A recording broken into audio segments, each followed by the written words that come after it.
अस्सलामुअलैकुम वरहमतुल्लाहि वबरकातुहू। आज हम third class TS EVS subject related हम लेसन्स पढ़ेंगे। ईच एंड एवरी लेसन के अंदर जो जो भी हम लोग को इम्पोर्टेंट है उसको हम नोट करते हुए पढ़ेंगे। आप भी अपनी दरसी किताब आगे रखकर पढ़िए मेरे साथ। जो भी इम्पोर्टेंट पॉइंट्स हैं हम इसमें डिस्कस करेंगे। तो आपको मालूम है ना, फैमिली किसको बोलते हैं? जिसके अंदर आपको माँ बाप, दादा दादी और बच्चे होते हैं, उसको हम फैमिली या ख़ानदान बोलते हैं। तो नॉर्मली हम लोग देख सकते हैं कि यहाँ पे मंदरजा बाला तरीक़े पर अफराद ख़ानदान और उनके आबा व अजदाद की लिखी हुई तफसीलात को, यानी कि दादा दादी, उनके कितने बच्चे, ताया ताई, फुप्पा फुप्पी, वालिद का नाम, वालिदा का नाम, उनके बच्चे कितने कितने, ऐसी पूरी लिखी हुई तफसीलात को हम लोग क्या बोलते हैं? ख़ानदानी शजरा बोलते हैं। ओके, ख़ानदानी शजरा। तो हम इसमें और भी इम्पोर्टेंट बात करेंगे जो मतलब इतनी इम्पोर्टेंट नहीं है लेकिन इम्पोर्टेंट है। तो ये फैमिली है जो अपनी दादा दादी और दो बच्चे और अपनी अब्बा रहते हैं, वो भी एक फ़ैमिली की किस्म है। और यहाँ पे देखो, इसको मतलब यहाँ पे दो बच्चे हैं और अपनी अब्बा हैं, वालिद और मतलब जो बहन और भाई और वालिद और वालिदा हैं। तो इसको हम इनफरादी ख़ानदान में बोलते हैं या छोटा ख़ानदान में बोलते हैं। इसको हम लोग बड़ा ख़ानदान बोलते हैं। याद रखो, ये बड़ा ख़ानदान है। ये ख़ानदान को हम लोग मुश्तरिका ख़ानदान बोलते हैं। तो ये ख़ानदान को हम लोग क्या बोलते हैं? मुश्तरिका ख़ानदान बोलते हैं। तो उसी तरह से हम गृही तौर पे भी हम लोग क्या करते थे, गृही मशगले भी यहाँ पे कुछ चलाए गए हैं।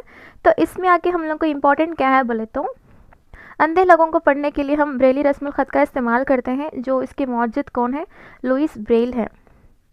ओके, याद रखें। और ये सिक्स डॉट्स आके वो पॉइंट्स करने का आपको ब्रेली रस्मुल ख़त के अंदर मिल जाते। तो इम्पोर्टेंट पॉइंट देख लिए हम इसमें। तो यहाँ पे देखिए, आपको हर साल 3 दिसंबर को दुनिया भर में मुख्तलिफ़ सलाहियतों के हामिल अशख़ास का दिन मनाया जाता है। तो 3 दिसंबर को हम लोग कौन सा दुनिया भर में सेलिब्रेट करते बोले तो, मुख्तलिफ़ सलाहियतों के हामिल अशख़ास का दिन। और अक्टूबर 1 यौम मरीन, जो दुनिया भर में, याद रखिए, जो दुनिया भर में मनाया जाता है। तो देखो, यहाँ पे गूंगे अफराद अपनी गुफ्तगू इशारों से करते हैं। तो गूंगे अफराद क्या करते हैं? अपनी गुफ्तगू आके इशारों से करते हैं। और बहरे अफराद आके कानों में आला रख कर। और अंधे क्या करते हैं? अफराद जो लाठी, मतलब हाथों में लाठी लेकर किसी चीज़ को छू कर और या हिस के ज़रिए से क्या करते हैं? मालूमात हासिल करते हैं। ओके, तो गूंगे अफराद क्या करते हैं? इशारों से बात करते हैं, गुफ्तगू करते हैं।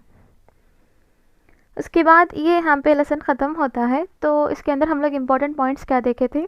अक्टूबर 1 यौम मामरीन सेलिब्रेट करते, और दिसंबर 3 आके मुख्तलिफ़ सलाहियतों के हामिल अशख़ास का दिन सेलिब्रेट करते। और ब्रेल रस्मुल ख़त को जो हम अंधे लोगों के लिए बनाए गए थे, वो आके उसके मुअज्जिज़ को लुइस ब्रेल हैं। और उसके बाद देखिए, इसमें सेकेंड लेसन कौन क्या काम करते हैं। तो कौन क्या काम करते हैं इसमें इतना ज़्यादा इम्पोर्टेंट नहीं है। तो आपको मालूम है ना, आपके फैमिली के अंदर कौन से काम करते हैं, अम्मी अबू, आपके अब्बा क्या काम करते हैं। तो हर एक का भी एक पेशा होता, हर एक पेशे का एहतराम हम लोग करना पड़ता और करना भी ज़रूरी है। तो यहाँ पे हर एक पेशा है। देखो, यहाँ पे बढ़ई का काम होता है, यानी कि फर्नीचर्स का, कारपेंटर बोलते ना, ऐसा। तो उसी तरह से हर एक का एक काम होता। ऐसा बोल के छोटे बच्चों को काम पे लगाना नहीं चाहिए। अगर काम पे लगाते हैं तो जो काम कराने वालों को और काम पे भेजने वालों को, दोनों को भी जेल की सज़ा हो सकती है। तो बच्चा मजदूरी कभी भी नहीं करना। जो 14 साल से कम उम्र बच्चों को कभी भी आप किसी दुकान में काम के लिए नहीं रखना, ये बहुत बड़ा जुर्म है। तो थर्ड लेसन देखेंगे हम लोग, क्या है इसके अंदर? आओ खेलें। तो अभी पूरा स्पोर्ट्स के रिलेटेड रहता, पूरे का पूरा इसके अंदर। तो इसमें क्या है बोले तो, खेल के अक़साम हैं जो हम घर में खेले जाते हैं। अब घर में हम क्या खेले जाते हैं? कैरम बोर्ड है, स्किपिंग है, और भी बहुत सारे हैं। आप कमेंट बॉक्स में लिख सकते हैं इसको कौन से हैं बोल के। दूसरे भी कमेंट बॉक्स में देखते और उनको भी थोड़ा बहुत मालूमात मिल जाती। मैदान में खेले जाने वाले खेल मालूम है ना आपको? क्रिकेट, फुटबॉल, हॉकी, ये पूरे। और उसके साथ साथ खेल जो आप खेलते हैं, खेल जो आपके दादा दादी नाना नानी खेलते हैं। अब फ़िलहाल जो हम लोग क्या खेल खेलते हैं, ज़्यादा तो फ़ोन में गेम्स खेलते हैं, लेकिन अब हम जो खेल खेलते हैं मैदान के अंदर, cricket, football, hockey, kho kho, kabaddi, ये पूरा हो सकता। जो खेल हमारे दादा दादी खेलते थे वो कौन सा खेल है? एक काम करिए, आप अपने दादा दादी से पूछिए, नाना नानी से पूछिए, या आपके पड़ोस में जो भी बुज़ुर्ग हैं उनसे भी पूछिए कि किस तरह के वो खेल खेला करते थे पहले। ओके, तो पूछिए और कमेंट बॉक्स में लिखिए कौन से खेल हो सकते। तो यहाँ पे देखें, अब खेल खेलने के लिए कुछ तो ज़रूरी अशिया होना ही है। जैसे कि क्रिकेट खेलते हैं तो बैट होना, बॉल होना, स्टम्प्स होना, ये पूरे इम्पोर्टेंट है ना। तो कहाँ खेलते हैं? और क्रिकेट है तो उसको ग्राउंड में खेलते हैं, उसके लिए चंद अशिया होने की ज़रूरत है। और स्नेक एंड लैडर खेलते हैं, और उसके लिए आके आपको ये आके अपने घर में खेलते हैं। वही चेस है, चेस बोर्ड है, चेस बोर्ड का होना ज़रूरी है। ये भी हम लोग घर में खेलते हैं, या मैदान मैदान बोले तो मैदान में नहीं खेलते, इसको घर में खेलते हैं। ओके, इंडोर गेम बोलते हैं इसको। उसके साथ साथ देखो यहाँ पे अकेले खेले जाने वाले खेल। तो अकेले में कौन से खेल खेलते हैं? स्किपिंग। स्किपिंग तो आइडिया है आपको, स्किपिंग अकेले तौर पे या इनफिरादी तौर पे खेल लेते हैं, मतलब अकेले अकेले खेल लेते हैं। और भी कुछ गेम्स हैं क्या अकेले खेलने के? आप कमेंट बॉक्स में लिखिए और क्या क्या हो सकते। दोनों मिलकर खेले जाने वाले खेल गेम क्या हो सकते? चेस हो सकता, कैरम बोर्ड हो सकता, और बहुत सारे खेल गेम्स हैं। अगर आपको माइंड में आ रहा हो तो कमेंट बॉक्स में जल्दी आप मैसेज कर दो। ज़्यादा लोग मिलकर खेले जाने वाले खेल कौन से हैं? सिंपल से आप हॉकी, क्रिकेट, फुटबॉल, वॉलीबॉल, जितने भी हैं ये पूरे ग्रुप में खेलते हैं। अब खेलने के लिए क्या होना? अशिया करने की बहुत ज़रूरी है खेलने के लिए। अगर ऐसा खेल जिसके अंदर कोई अशिया की ज़रूरत ही नहीं रहती, कुछ भी, ना बॉल, ना बैट, ना स्टम्प्स, ना कुछ भी ज़रूरत नहीं है, तो वो कौन सा है कहते? छुपा छुपी का खेल। छुपा छुपी के खेल के अंदर कोई भी शय की ज़रूरत नहीं रहती, तो ऐसा। लेकिन थोड़े खेलों के लिए आके अशिया की बेहद ज़रूरी होती है।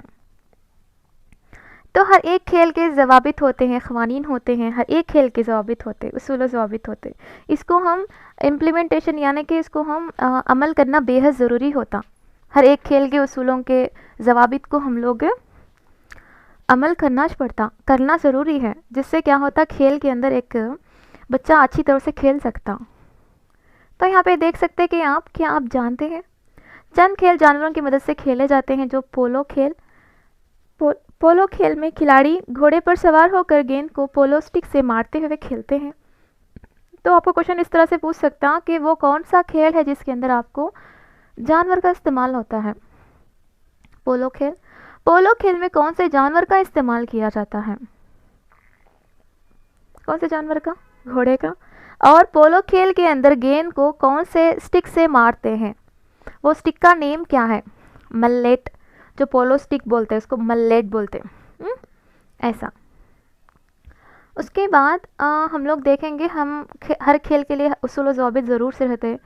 तो खेल ज़ाबिते के मुताबिक ही खेलना, और खेलते वक्त उसूलों को नहीं तोड़ना।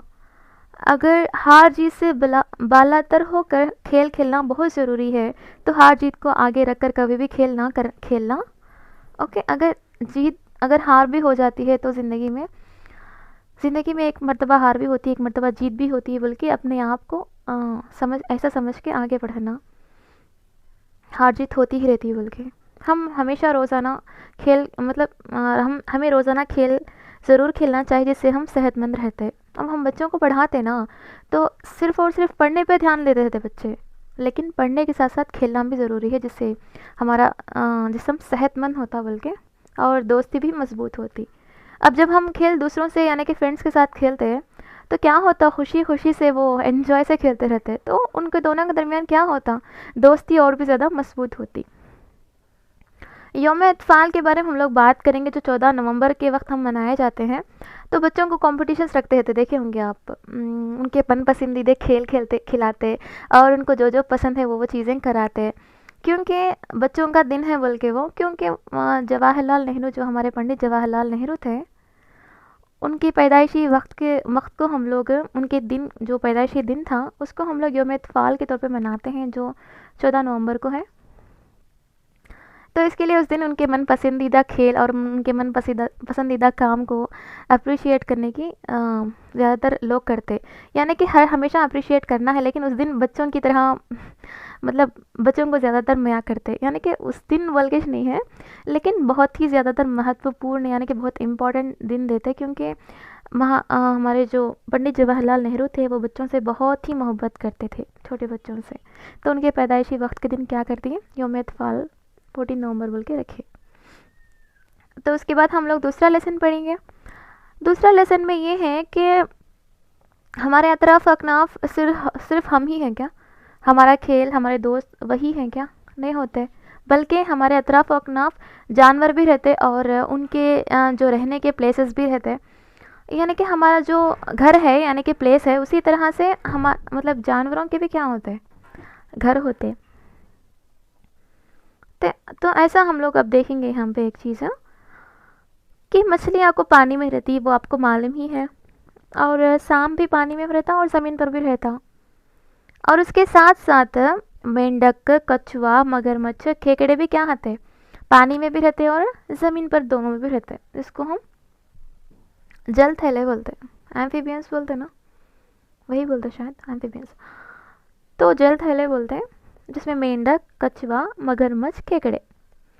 जानवर मुख्तलिफ जगहों पर रहते हैं। जानवर दरख्तों, बाज़ जानवर पानी में और बाज़ जानवर ज़मीन पर और बाज़ ज़मीन के अंदर बिलों में रहते हैं। तो देखो यहाँ पे ज़मीन के अंदर कौन है, खरगोश है।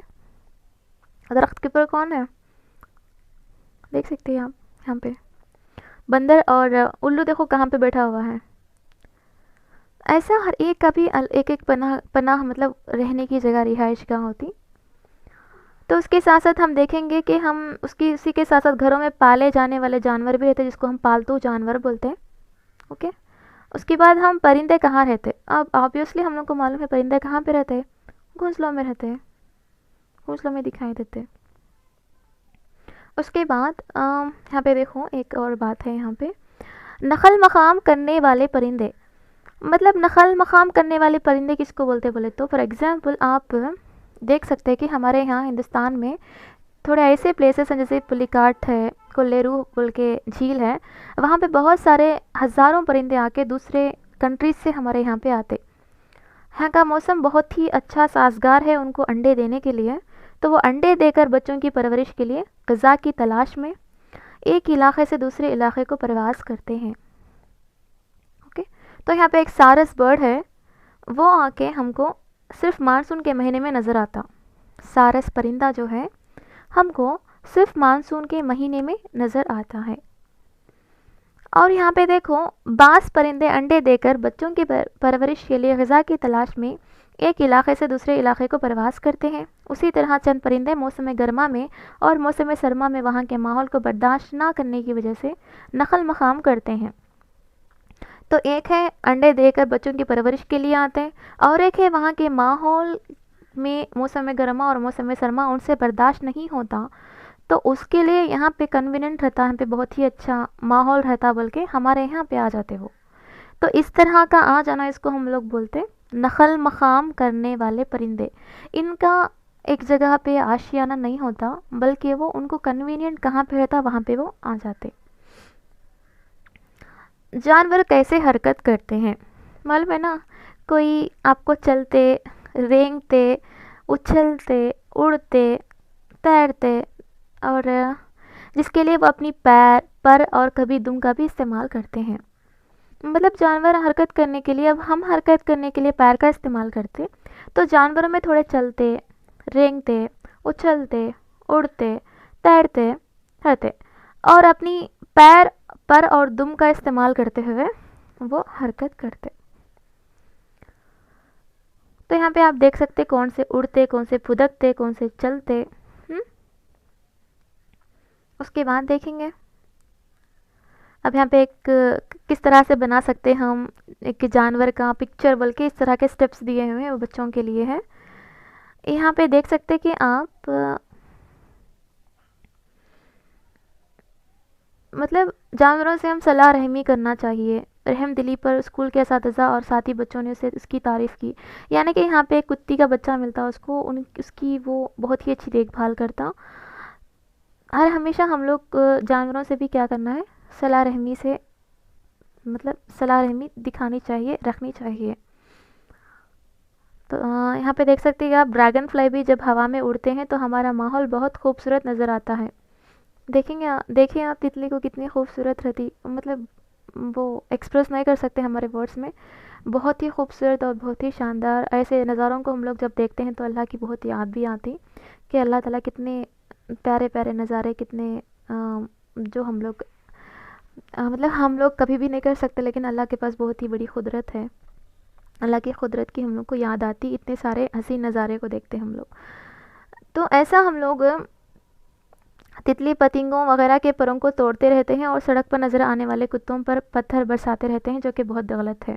तो परिंदों को मारना नहीं है, ओके, उनके परों को पकड़ लेके उनको तकलीफ़ देना नहीं है, उनको पालना, ऐसा कुछ भी नहीं करना, ओके। जिससे क्या होता बोले तो उनको बहुत तकलीफ़ होती, उनको फ्रीडम, उनकी आज़ादी खोए जैसा रहता। तो उन्हों जैसा रहते हैं उनके ताई हम लोग क्या करना, सलाह रहमी करना। मतलब छोटे बच्चे रहते वो पकड़ के उनको खींचते रहते, वो अल्लाह रहते तो उन्हें खुश होते रहते हैं। ऐसा कभी भी नहीं करना। अगर आप ऐसा आपके स्कूल में बच्चे करते हैं तो आप समझाओ ऐसा नहीं करना, उनका भी एक जान है, आप ही की तरह उनकी भी एक जान है बोल के उनको समझाना। आपको भी ऐसा कुछ करके देखना जिससे मालूम होता कि अच्छा मुझे इतनी तकलीफ़ हो रही तो परिंदे को कितनी तकलीफ़ होती बोल के।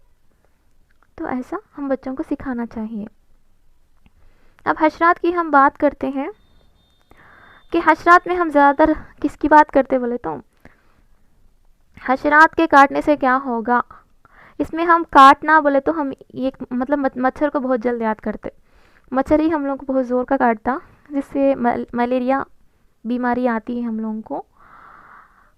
तो यहाँ पे देख सकते हैं कि आप मच्छरों से बचने के लिए हमें कौन सी एहतियाती तदाबीर अख्तियार करना चाहिए।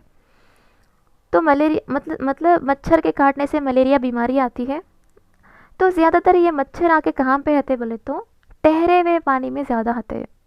ज़्यादातर पानी ठहर के रहता ना, वहाँ पे ज़्यादातर क्या होते हैं तो मच्छर की अफजाइश होती। वहाँ पे मच्छर क्या करते अंडे देते। हमें इस बात का ख्याल रखना चाहिए कि पानी का ज़ख़ीरा ना होने पाए। तो जहाँ पे ज़ख़ीरा होता था वहाँ पे मच्छर हरते ना, इसके लिए हम कहाँ पर भी पानी अगर ज़ख़ीरा है तो उसको ज़ख़ीरा नहीं रहने देना। ठहरे हुए पानी में केरोसिन और मलाथिन जैसी कीमियाई अशया का छिड़काव करने से मच्छर ख़त्म हो जाते हैं। जो ठहरे हुए पानी रहता ना उसके अंदर अगर मच्छर हैं तो आप क्या करना, हल्का केरोसिन और मलाथिन, दो भी एक ही है, वो डाल देना। जिसके ज़रिए से क्या होता, ऑयल पड़ता पानी के ऊपर जम जाने से क्या होता बोले तो अंदर तक ऑक्सीजन नहीं पहुंचता उनको, उसके लिए वो मर जाते मच्छर। मच्छरों से बचाव के लिए हम मच्छरदान इस्तेमाल करते हैं, ये भी एक बचाव के लिए है। मच्छर काटने से बचने के लिए मच्छरबत्ती का भी इस्तेमाल करते हैं। अब जिस तरह से हम हशरात मच्छर के बारे में डिस्कस कर रहे थे, मच्छर काटने के ज़रिए से हम लोग को मलेरिया बीमारी आती, इसको रोकने के लिए ठहरे हुए पानी में केरोसिन या मलाथिन डालने से वो ख़त्म हो जाते हैं बोल के। उसी तरह से एक और हशरात है जो मक्खी है। मक्खी भी हमारे मतलब बहुत गंदे गंदे मकामात पे बैठ के हमारे खाने पे आके बैठती थी। ऐसा बैठे जब हमारी ग़िज़ा क्या हो जाती, आलूदा हो जाती। तो ग़िज़ा आलूदा हो जाने से क्या बीमारियां आते हैं, इम्पॉर्टेंट है, याद रखिए। टाइफाइड और हैज़ा। टाइफाइड और हैज़ा मक्खियों की, जो मक्खियाँ गंदे चीज़ों में बैठ के हमारे खाने पे बैठते ना को, उस आलूदा ग़िज़ा को हम लोग खाने से टाइफाइड और हैज़ा जैसी बीमारियां आती हैं। इसलिए हमेशा आप ग़िज़ाई अशिया पर जो मतलब खाना सालन वगैरह था उसके ऊपर हमेशा ढाँप के रखना, पानी हो, खाना हो, कुछ भी हो, ग़िज़ाई अशिया पे। मक्खियों और मच्छर की अफजाइश की रोकथाम के लिए हमारे अतराफ़ अकनाफ पानी को ठहरने ना दें। वो मच्छर हो या मक्खियाँ हो, आप आपके बाजू में जो भी पानी ठहरा हुआ रहता उसको निकाल दें। ठहरने के लिए मतलब पानी को ठहरने ना दें। कचरे को कूड़ेदान में डालें। और कचरे को हम लोग क्या करना, जहाँ पे आपको एक मतलब कूड़ेदाना रहते आपके एरिया में, तो वहाँ पे क्या कर देना आपको, मतलब वहाँ पे डाल देना, ना कि घर के बाजू में, घर से थोड़ा दूर, ऐसा नहीं करना, कूड़ेदान में ही डालना कचरा। ठहरे हुए गंदे पानी पर केरोसिन या मलाथिन का छिड़काव करना।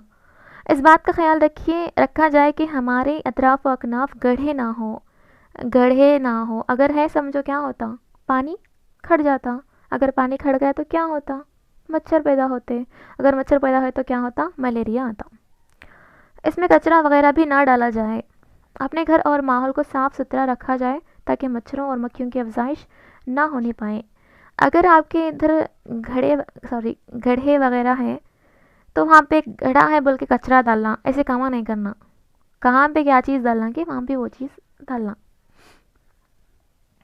तो ये लेसन है। ये लेसन के अंदर हम लोग क्या क्या पढ़े बाद में एक रिवीजन में हम लोग देखेंगे इसमें। तो नेक्स्ट लेसन है हमारा, हमारे अतराफ और अकनाफ पाए जाने वाले पौधे। तो पौधों के बारे में है ये। अब सिर्फ और सिर्फ हमारे अतराफ अकनाफ जानवर ही रहते क्या? पौधे भी रहते।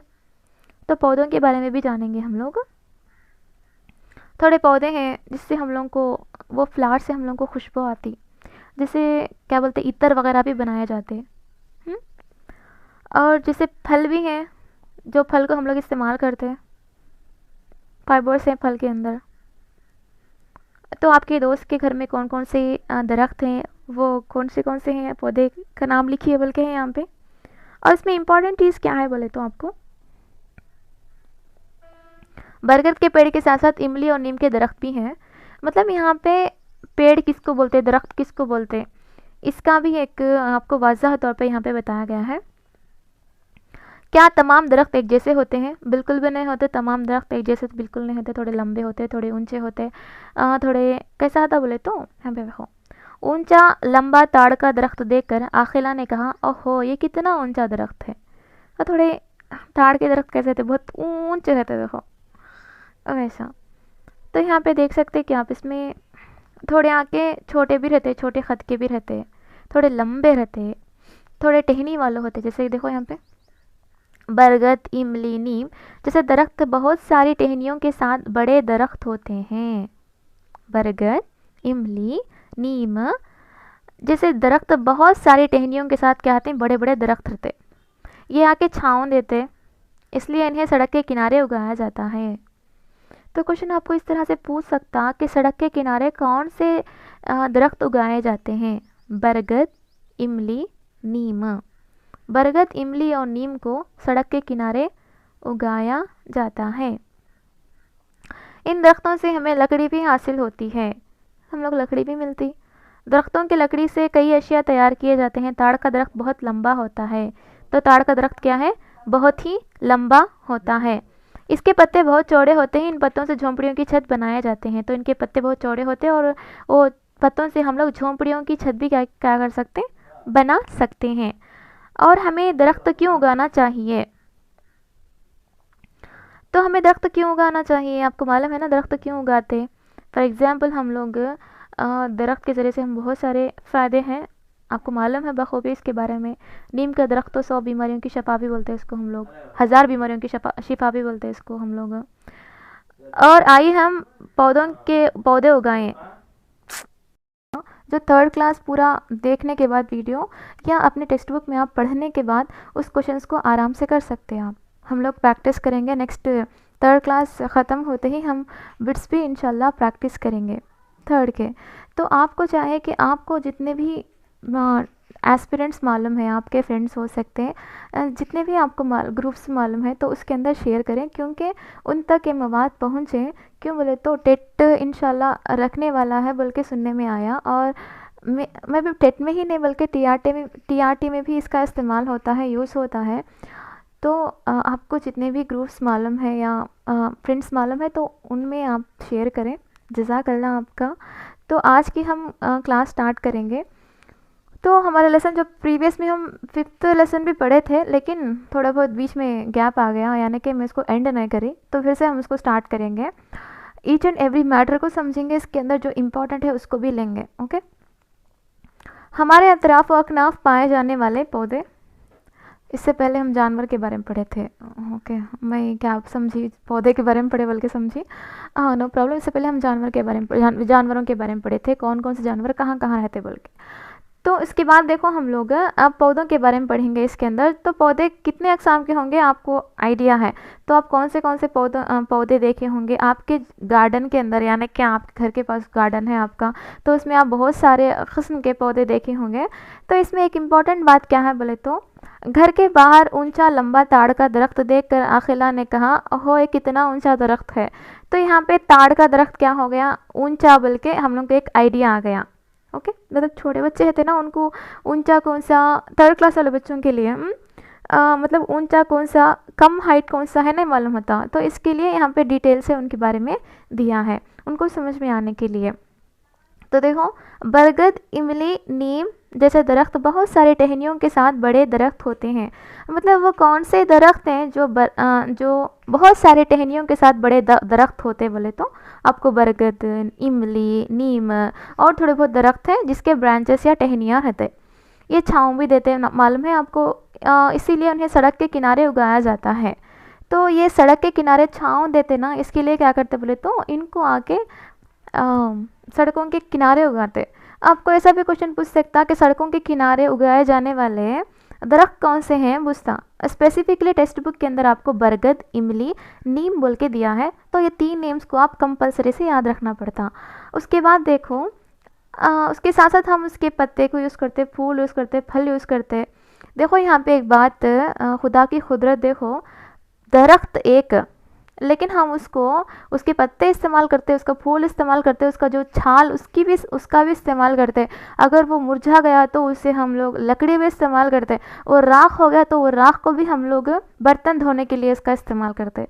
तो अल्लाह ताला हमारे लिए जो पैदा करा है, दरख्त हो, जानवर हो, उसको हम एक कोई सी भी चीज़ भी नहीं छूटे जैसा उसका हम लोग इस्तेमाल कर ले रहे हैं। लेकिन हमारे लिए इतनी मखलूक को, मतलब ये दरख्त हमारे लिए कितना यूज़फुल होता है, बोले तो हम भी दूसरों के लिए कितने यूज़फुल होना।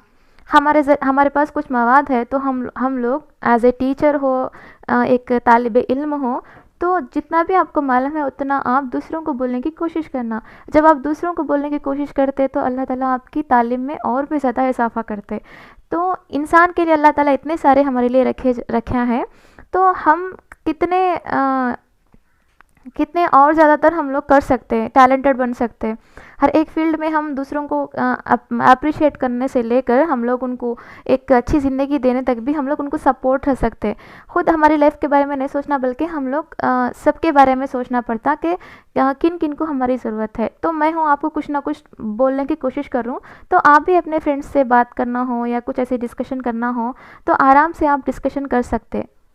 तो ऐसा अल्लाह ताला हमारे लिए इतने सारे बनाए, तो हम लोगों को भी चाहिए कि अशरफुल मखलूक़ात ऐसे हों जो दूसरों के काम आए। ओके, इन दरख्तों से हमें लकड़ी भी हासिल होती है, मालूम है आपको। ताड़ का दरख्त बहुत लंबा होता है, ये तो हम लोग इससे पहले पढ़े। और इन पत्तों से हमें झोंपड़ियों की छत बनाई जाती हैं। तो आपको क्वेश्चन पूछ सकता कि कौन से दरख्त के पत्ते चौड़े होते हैं जिससे झोंपड़ियों की छत बनाई जाती है, बोले तो ताड़ का दरख्त बहुत लंबा होता है जिससे हम लोग झोंपड़ियाँ बनाई जाती हैं। हमें दरख्त क्यों उगाना चाहिए, आप ही बोलो। हम लोग को इतना सारा फ़ायदा हो रहा, तो हम लोग दरख्त क्यों नहीं उगाते? ज़रूर से उगाते, तो हम लोगों को छाया मिलता, ऑक्सीजन मिलता, और ज़मीन को मजबूती से थामने रखने की सलाहियत उन जड़ों के अंदर पाई जाती। हम लोग दरख्तों को बारिश के लिए भी हम लोग दरख्तों के करते, और ज़्यादातर ऑक्सीजन के लिए करते और छाँव के लिए करते। बहुत सारे यूज़ेस हैं दरख्तों उगाने के। तो आप यहाँ पे देख सकते हैं नीम और नारियल का दरख्त। अब उसके बाद देखें, आइए हम पौधे उगाएं। तो दरख्तों से हमें क्या ठंडी हवा हासिल होती है, हरे भरे पत्ते, रंगीन फूल देखने में बहुत ज़्यादा खुशनुमा नज़र आते हैं, और दिल बहुत हल्का हो जाता है जब हम ग्रीनरी देखते। कभी भी आप अपने यहाँ आपका गार्डन है समझो, या कोई दूर गार्डन है समझो, आप बहुत स्ट्रेस फील होते रहते हैं, आप वहाँ पे कुछ ग्रीनरी देख के बहुत खुश हो जाते हैं, और ग्रीनरी पे आप बग़ैर चप्पल के चलते ना, तो बहुत ही अच्छा फील होता, आपको बहुत स्ट्रेस पूरा कम हो जाता। ये एक टिप्स बोल सकते हैं आप आपके स्ट्रेस को कम करने का। तो उसके बाद देख सकते हैं कि आप बच्चे बहुत आपको ज़्यादातर बाहर खेलते हुए नज़र आते होंगे, वो ग्रीनरीज़ के अंदर भी। और वहाँ पे हमारे अतराफ़ ना उगने वाले फल के दरख्त, तो हमारे अतराफ़ अकनाफ क्या उगते नहीं, मतलब हर एक चीज़ भी उगती, लेकिन थोड़े बहुत ऐसे दरख्त हैं वो ज़्यादातर हमारे यहाँ नहीं उगते। जैसे कि एप्पल है, वो शिमला के अंदर ज़्यादातर दिखाई देता आपको, क्योंकि वहाँ की सर्दी को वो मतलब वहाँ के माहौल को ही वो अडाप्ट करके वहाँ पे ज़्यादातर ऐसे थोड़े ऐसे फ्रूट्स हैं जहाँ पे कौन से कहाँ उगना कि कहाँ सूखते। फॉर एग्जांपल जानवरों के अंदर अब कंगारू है, कंगारू आपको कहाँ पर मिलता? ऑस्ट्रेलिया में मिलता। कहीं पर भी दिखता क्या आपको? नहीं दिखता, सिर्फ और सिर्फ ऑस्ट्रेलिया में। तो ऐसा पौधे के अंदर भी आके कुछ ऐसे फ्रूट्स हैं जो आके बाहर कंट्रीज़ के अंदर ही उगते हैं, ज़्यादातर हमारे यहाँ नहीं दिखाई देते। अब उसके बाद देखेंगे आबी पौधे और रेगिस्तानी पौधे। आपको मालूम है ना आबी पौधे किसको बोलते हैं? जो आके पानी के अंदर होते ना, उसको आबी पौधे बोलते हैं। और रेगिस्तानी पौधे जो रेगिस्तानी इलाकों में उगते हैं, उसको हम रेगिस्तानी पौधे बोलते हैं। तो देखो यहाँ पे एक बात क्या है बोले तो, कमल यहाँ पे आपको क्लियर से दिख रहा है। देखो आप इसको, कमल और लिली क्या है बोले तो आबी पौधे हैं। कमल और लिली क्या है? आबी पौधे हैं। तो यहाँ पे देखेंगे कुछ तो पॉइंट मिलता क्या। सलीमा और अखिला साथ मिलकर खेत गए। करीब ही मौजूद तालाब में उन्होंने कमल का फूल देखा। मछली पकड़ने वाले अकबर ने उन्हें कमल के फूल के बारे में बतलाया। घर वापस होते हुए अखिला एक पौधे के पास आकर रुक गई। ये पौधा देखो कितना अजीब है, पत्ते नहीं हैं, बहुत सारे कांटे हैं, ये क्या है? अच्छा, तो यहाँ पे हम लोग को कमल है बोल के क्लैरिटी आई। तो हम लोग को ऑलरेडी मालूम था यहाँ पे कमल और लिली क्या है, ये आबी पौधे हैं। अब यहाँ पे देखो आप, ये इम्पोर्टेंट हो जाता आपको रेगिस्तानी पौधे के बारे में, क्योंकि हमारे यहाँ तो रेगिस्तान एक ही जगह पे है, वो राजस्थान में है। मतलब ऐसे थोड़े यूनिक थिंग्स हम लोग को याद रखना है। तो वहाँ पे उगने वाले पौधे कौन से हैं? घेगुरा और नागफनी, जिसे हम एलोवेरा बोलते हैं ना, वैसा इसको घेगुरा बोलते हैं और नागफनी बोलते हैं इसको। बैरल कैक्टस है, गोल्डन बैरल कैक्टस है, ये पूरा मतलब आके आपको रेगिस्तानी पौधों के अंदर दिखाई देता। पढ़ेंगे एक मरतबा। कमल जैसे पौधे पानी में उगते हैं, उन्हें आबी पौधे कहते हैं। ओके। और नागफनी, घेगुरा जैसे पौधे रेतीले इलाकों में उगते हैं, उन्हें रेगिस्तानी पौधे या सहराई पौधे बोलते हैं। रेगिस्तान को क्या बोलते हैं? सहराई पौधे। रेगिस्तान को सहरा बोलते हैं। तो रेगिस्तानी पौधे या सहराई पौधे कौन से हैं बोले तो घेगुरा, नागफनी, याद रखिएगा। अब इसके अंदर हम लोग क्या क्या पढ़े थे? कलीदी अल्फाज, दरख्तों से होने वाले फ़वाइद, ये पूरे आके आपको रिवीजन करने के लिए यूज़ होते हैं। ओके।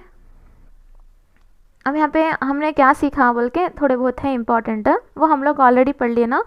तो यहाँ पे इतना ज़्यादातर देखो, यहाँ पे एक पॉइंट है देखो जो हम लोग प्रीवियस में पढ़े थे। रेगिस्तानी इलाकों में चप्पल, सेंड, नागफनी, घेगुरा जैसे पौधे उगते हैं, जिन्हें रेगिस्तानी पौधे कहते हैं। ओके, यहाँ पे एक एक्स्ट्रा पॉइंट है, तो चप्पल, सेंड बोल के है, नागफनी है, घेगुरा है। तो एक प्लांट का नाम ऐड हो गया देखो। उसके बाद हम लोग देखेंगे नेक्स्ट लेसन, जो पत्तों से रिश्ता, यानी कि हम लोग अब पौधे के बारे में बात कर लिए, थोड़ा बहुत हम पत्तों के बारे में भी बात कर लेंगे। तो उनसे रिश्ता क्या है, पत्तों से रिश्ता। तो इसमें इम्पॉर्टेंट पॉइंट देखिए। अब हर एक किस्म के पत्ते एक ही तरह के रहते क्या? थोड़े मुलायम रहते, थोड़े आके आरी शक्ल के रहते, थोड़े खुरदरे रहते, थोड़े नोकीले रहते और थोड़े गोल रहते। तो ऐसा अलग अलग रहते हैं। आप कौन से गोल हैं, कौन से खुरदरे हैं, वो आप लिखिए। इसमें इतना ज़्यादा पॉइंट्स नहीं है, लेकिन यहाँ पे एक पॉइंट हमेशा याद रखें आप। क्रोटान, यहाँ पे देखो यूसुफ के मकान में मुख्तलिफ़ किस्म के क्रोटान के पौधे मौजूद हैं, वो मुख्तलिफ़ रंगों में हैं। मतलब एक ऐसा पौधा जिसके अंदर मुख्तलिफ रंग पाए जाते हैं, उसको, वो पौधे को हम लोग क्या बोलते हैं? क्रोटान का पौधा बोलते हैं। क्या पौधा बोलते हैं? क्रोटान का पौधा। याद रखिए, ऐसा पौधा जिसके अंदर मुख्तलिफ रंग पाए जाते हैं, या उसके पत्ते हो सकते बहुत मुख्तलिफ रंग के होते हैं, तो उसको पौधे को हम लोग क्या बोलते हैं? क्रोटान। राजू जो यूसुफ के मकान पर आया हुआ है, रंग बिरंगे पत्तों को देखकर ताज्जुब का इजहार करता है। तो वो रंग बिरंग रहते ना। राजू ने आम के पत्तों को देखा, इसने देखा कि नौखिस पत्ते हल्के सुर्ख रंग के हैं। तो याद रखिए आप, जब आम का पत्ता निकलता देखो, जब कैसा रहता बोलो? हल्के और सुर्ख रंग के होते, बहुत हल्के, यानी कि बहुत हल्के, मतलब हल्के पत्तों को समझ में आ गया होगा ना। हल्के सुर्ख रंग के आम के पत्ते कौन से, मतलब क्या बोल सकते हैं इसको, कौन से पत्ते, यानी कि कौन से वक्त में आके हल्के सुर्ख रंग होते बोले तो नौखीस पत्ते।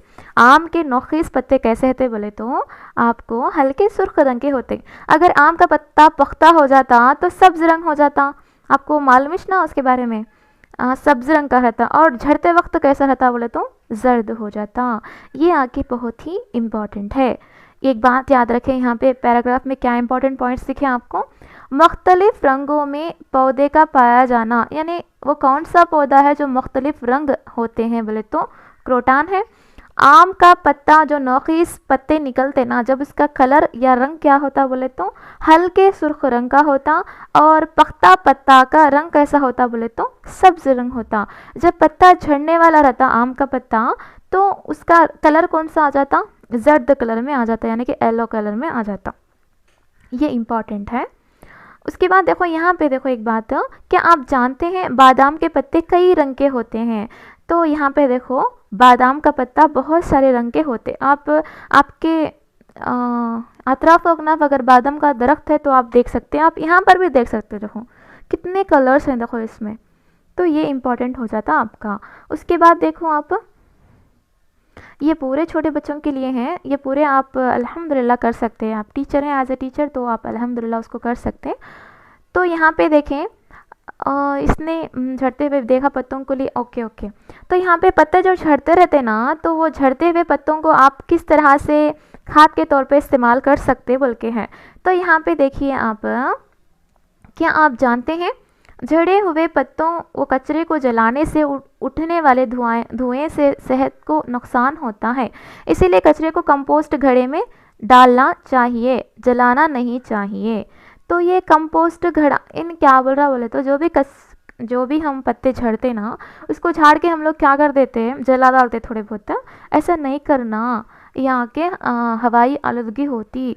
तो इसके लिए क्या करना बोले तो कंपोस्ट गढ़ा करने का बनाना। हाँ, ये कंपोस्ट घड़ा कैसा बनाते बोले तो यहाँ पे एक लड़का देखो एक गढ़ा तैयार करता है। उसमें क्या करता है, जितने भी पत्ते झड़के हैं वो पत्तों की इसमें डालता है, और साथ में क्या करता बोले तो इसके ऊपर पानी छिड़कता रहता, फिर क्या करता, फिर पत्ते को डालता था, रोज़ झाड़ता रहता, पत्ते को डालता रहता। अब पत्ता और पानी मिला तो क्या हो जाता बोलो, पूरा सरजा को गल जाता। वो पूरा सरजा को गल गया तो क्या होता बोले तो खाद बन जाता। क्या हो जाता, खाद बन जाता। तो उस हम लोग कंपोस्ट गड्ढे का इस्तेमाल करते हैं, वो पत्तों को हम खाद बना के पौधों को डाल सकते हैं। ऐसा है, तो जलाना नहीं है बल्कि कंपोस्ट गड्ढे में डाल के खाद बनाना है। पत्ते बतौर ग़िज़ा, आपको मालूम है तो हमारे बावर्ची खाने के अंदर हम लोग जब सालन बनाते तो उसके अंदर हम सालन में करिया पात कोथिमीर डालते, खुशबू के लिए डालते। मतलब खुशबू के लिए हम कौन से पत्ते का इस्तेमाल करते बोले तो करिया पात कोथिमीर। ओके, खुशबू देने वाले पत्तों के नाम बोलिए, लिखिए, ये आपको भी मालूम होगा और कौन से होते बोल के आपको आइडिया होगा। तो देखो यहाँ पे उसके साथ साथ हम खुशबूदार पत्तों को शामिल करने से ग़िज़ा में खुशबू के साथ साथ जायका भी होता है, इजाफा होता है। पत्ते वाली तरकारियाँ सेहत के लिए बहुत अच्छी होती हैं क्योंकि इनमें हयातीन पाई जाती हैं। याद रखो, पत्ते वाली तरकारियों के अंदर क्या मिलता आपको, हयातीन पाए जाते। तो मुख्तलिफ़ किस्म के पत्ते वाली तरकारियों को पका कर खाते हैं। तरकारियों को पकाने से कबल अच्छी तरह धोना चाहिए, और नमक में क्या करना, उसको धो के बाद में कट करना। कट करे बाद नहीं धोना, जिसके अंदर बहुत सारे क्या बोलते हैं उसको, हयातीन रहते, वो आके तलफ हो जाते। इसके लिए काट के धोना नहीं है, पहले धोने से पहले, काटने से पहले धो लेना है। तो इन पत्तों के नाम बताइए, हम उन्हें कैसा इस्तेमाल करते हैं, वो कौन से पकवान हैं जिनमें इन पत्तों का इस्तेमाल होता है। ये बखूबी आपको मालूम है कौन कौन सा है। कोथिमीर है, करेपात है, पुदीना है, इसको हम मेथी की भाजी बोलते, इसी को हम पालक बोलते, और इसको हम गोंगुरा यानी कि तेलुगु में बोल रहा हूँ मैं, इसको अम्बाड़े की भाजी बोलते हैं। इसको पालक और एक भी बहुत सारे हैं ऐसे इसमें। तो हम लोग ज़्यादातर इन तरकारियों का इस्तेमाल करना हमारे डेली लाइफ के अंदर, जो हम लोग को आयरन मिलता, और साथ में साथ हमारे आँखें भी बहुत ज़्यादा शार्प रहते। ओके, और कोथिमीर, पुदीना, नीलगिरी, यूकलिप्टस, इमली, लीमू, नीम, तुलसी की चंद पत्ते इकट्ठा कीजिए, बल्कि यहाँ पे कुछ एक्टिविटी है। अब पत्तों से हम लोग देखो कितने फ़ायदे हैं। देखो पत्तों के हर एक चीज़ से भी हम लोग कितना फ़ायदा उठाते हैं। तो पत्तों से हम लोग क्या करते, सजाते, अपने घर को सजाते ना, जो हिंदूस लोग ज़्यादातर करते। देखो ये है सजाने का। आमतौर पर मुस्लिम त्यौहार, शादियों वगैरह के मौके पर घरों को आम, नारियल और मौज वगैरह के पत्तों से सजाते हैं। तो इसमें इम्पॉर्टेंट याद रखने की चीज़ क्या है बोले तो, जो भी मुस्लिम त्यौहार हो सकते हैं, शादियों के त्यौहार हो सकते हैं, तो आके वहाँ पे आम, नारियल और मौस के पत्ते से क्या करते बताओ, घर को सजाते। ओके, सामने डालते ना, मुस्लिम की शादियों के वक्त क्या बोलते हैं उसको, याद नहीं आ रहा। तो आम, नारियल और मौस क्या करते, घर के सामने आके सजाने के लिए इस्तेमाल करते। और यहाँ पे मेहंदी भी देखो, ये भी एक पत्ता है। मेहंदी लगाइए। स्कूल के तमाम बच्चों को मेहंदी का डिज़ाइन बता रही थी, तमाम बच्चे इसकी तारीफ़ करने लगे। ओके, तो मेहंदी भी क्या है, एक पत्ता ही है। पत्तों से आजकल हम बच्चों को समझाने के लिए, मतलब जानवरों के शक्ल्स वगैरह को समझाने के लिए हम लोग पत्ते का भी इस्तेमाल कर सकते हैं। देखो यहाँ पे कितने प्यारे प्यारे पत्ते बना के बच्चों को समझाया जा रहा है। ऐसा भी हम पत्तों से, अब पत्तों से खेल भी खेल सकते हैं हम लोग, जैसे कि यहाँ पे देखो ऐसा लगा के ऐसा भी खेल खेल सकते हैं। बल्कि हम यहाँ पे पत्तों के बारे में कुछ मालूम कर लिए।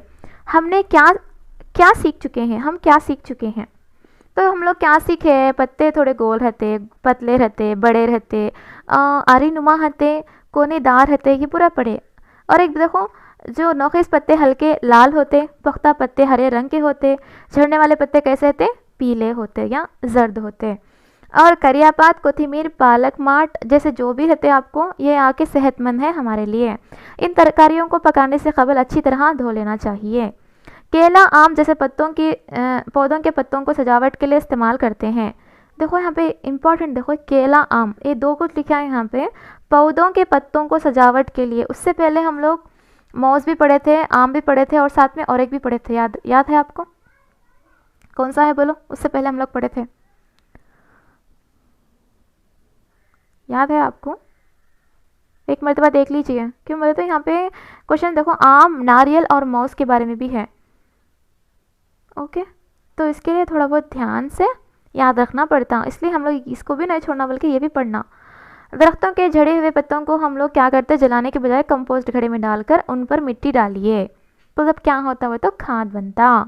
ओके, तो यहाँ तक हम लोग पढ़ लिए पूरी तरह से, अल्हम्दुलिल्लाह आपको समझ में आ गया होगा। तो नेक्स्ट पढ़ेंगे हम लोग 7th लेसन, ग़िज़ा जो हम खाते हैं। तो हर एक का ग़िज़ा खाने का अंदाज़ा अलग था, हर एक स्टेट में अलग था, हर एक डिस्ट्रिक्ट में अलग था, उनके सहूलियात के लिहाज से। अगर वहाँ पे समंदर है तो ज़्यादातर उन्हें मछलियाँ खाते, अगर वहाँ पे धान वगैरह ज़्यादा होती है वह, तो पैदावार होती है तो वहाँ पे चावल वगैरह ज़्यादा खाते। तो ऐसा, तो यहाँ पे देखेंगे आप कौन कौन क्या क्या खाते हैं, बल्कि इम्पॉर्टेंट यहाँ से शुरू होता। देखो, तो मतलब जो ग़िज़ा हम इस्तेमाल करते हैं वो कहाँ से हासिल होती है, हम जो भी ग़िज़ा खाते हैं वो कहाँ से हासिल होते हैं, हम लोगों को एक पौधे से तो हासिल होना, एक जानवरों से तो हासिल होना। तो पौधों से हम लोग क्या हासिल करते हैं, तरकारी, फल, गड्ढे वाली तरकारियाँ, ये पूरे क्या है हम लोग पौधों से हासिल करते हैं। उसी तरह जानवरों से दूध, मक्खन, गोश्त वगैरह हम जानवरों से हासिल करते। तो आपको एक आइडिया आ गया ना यहाँ पे कौन कहाँ से चीज़ें इस्तेमाल करते हैं और हासिल करते बोल के। ओके, तो थोड़ा बहुत नीचे देखेंगे हम लोग और भी क्या क्या इंपॉर्टेंट चीज़ें हैं इसके अंदर, और यहाँ पे आप देख सकते हैं क्या क्या है।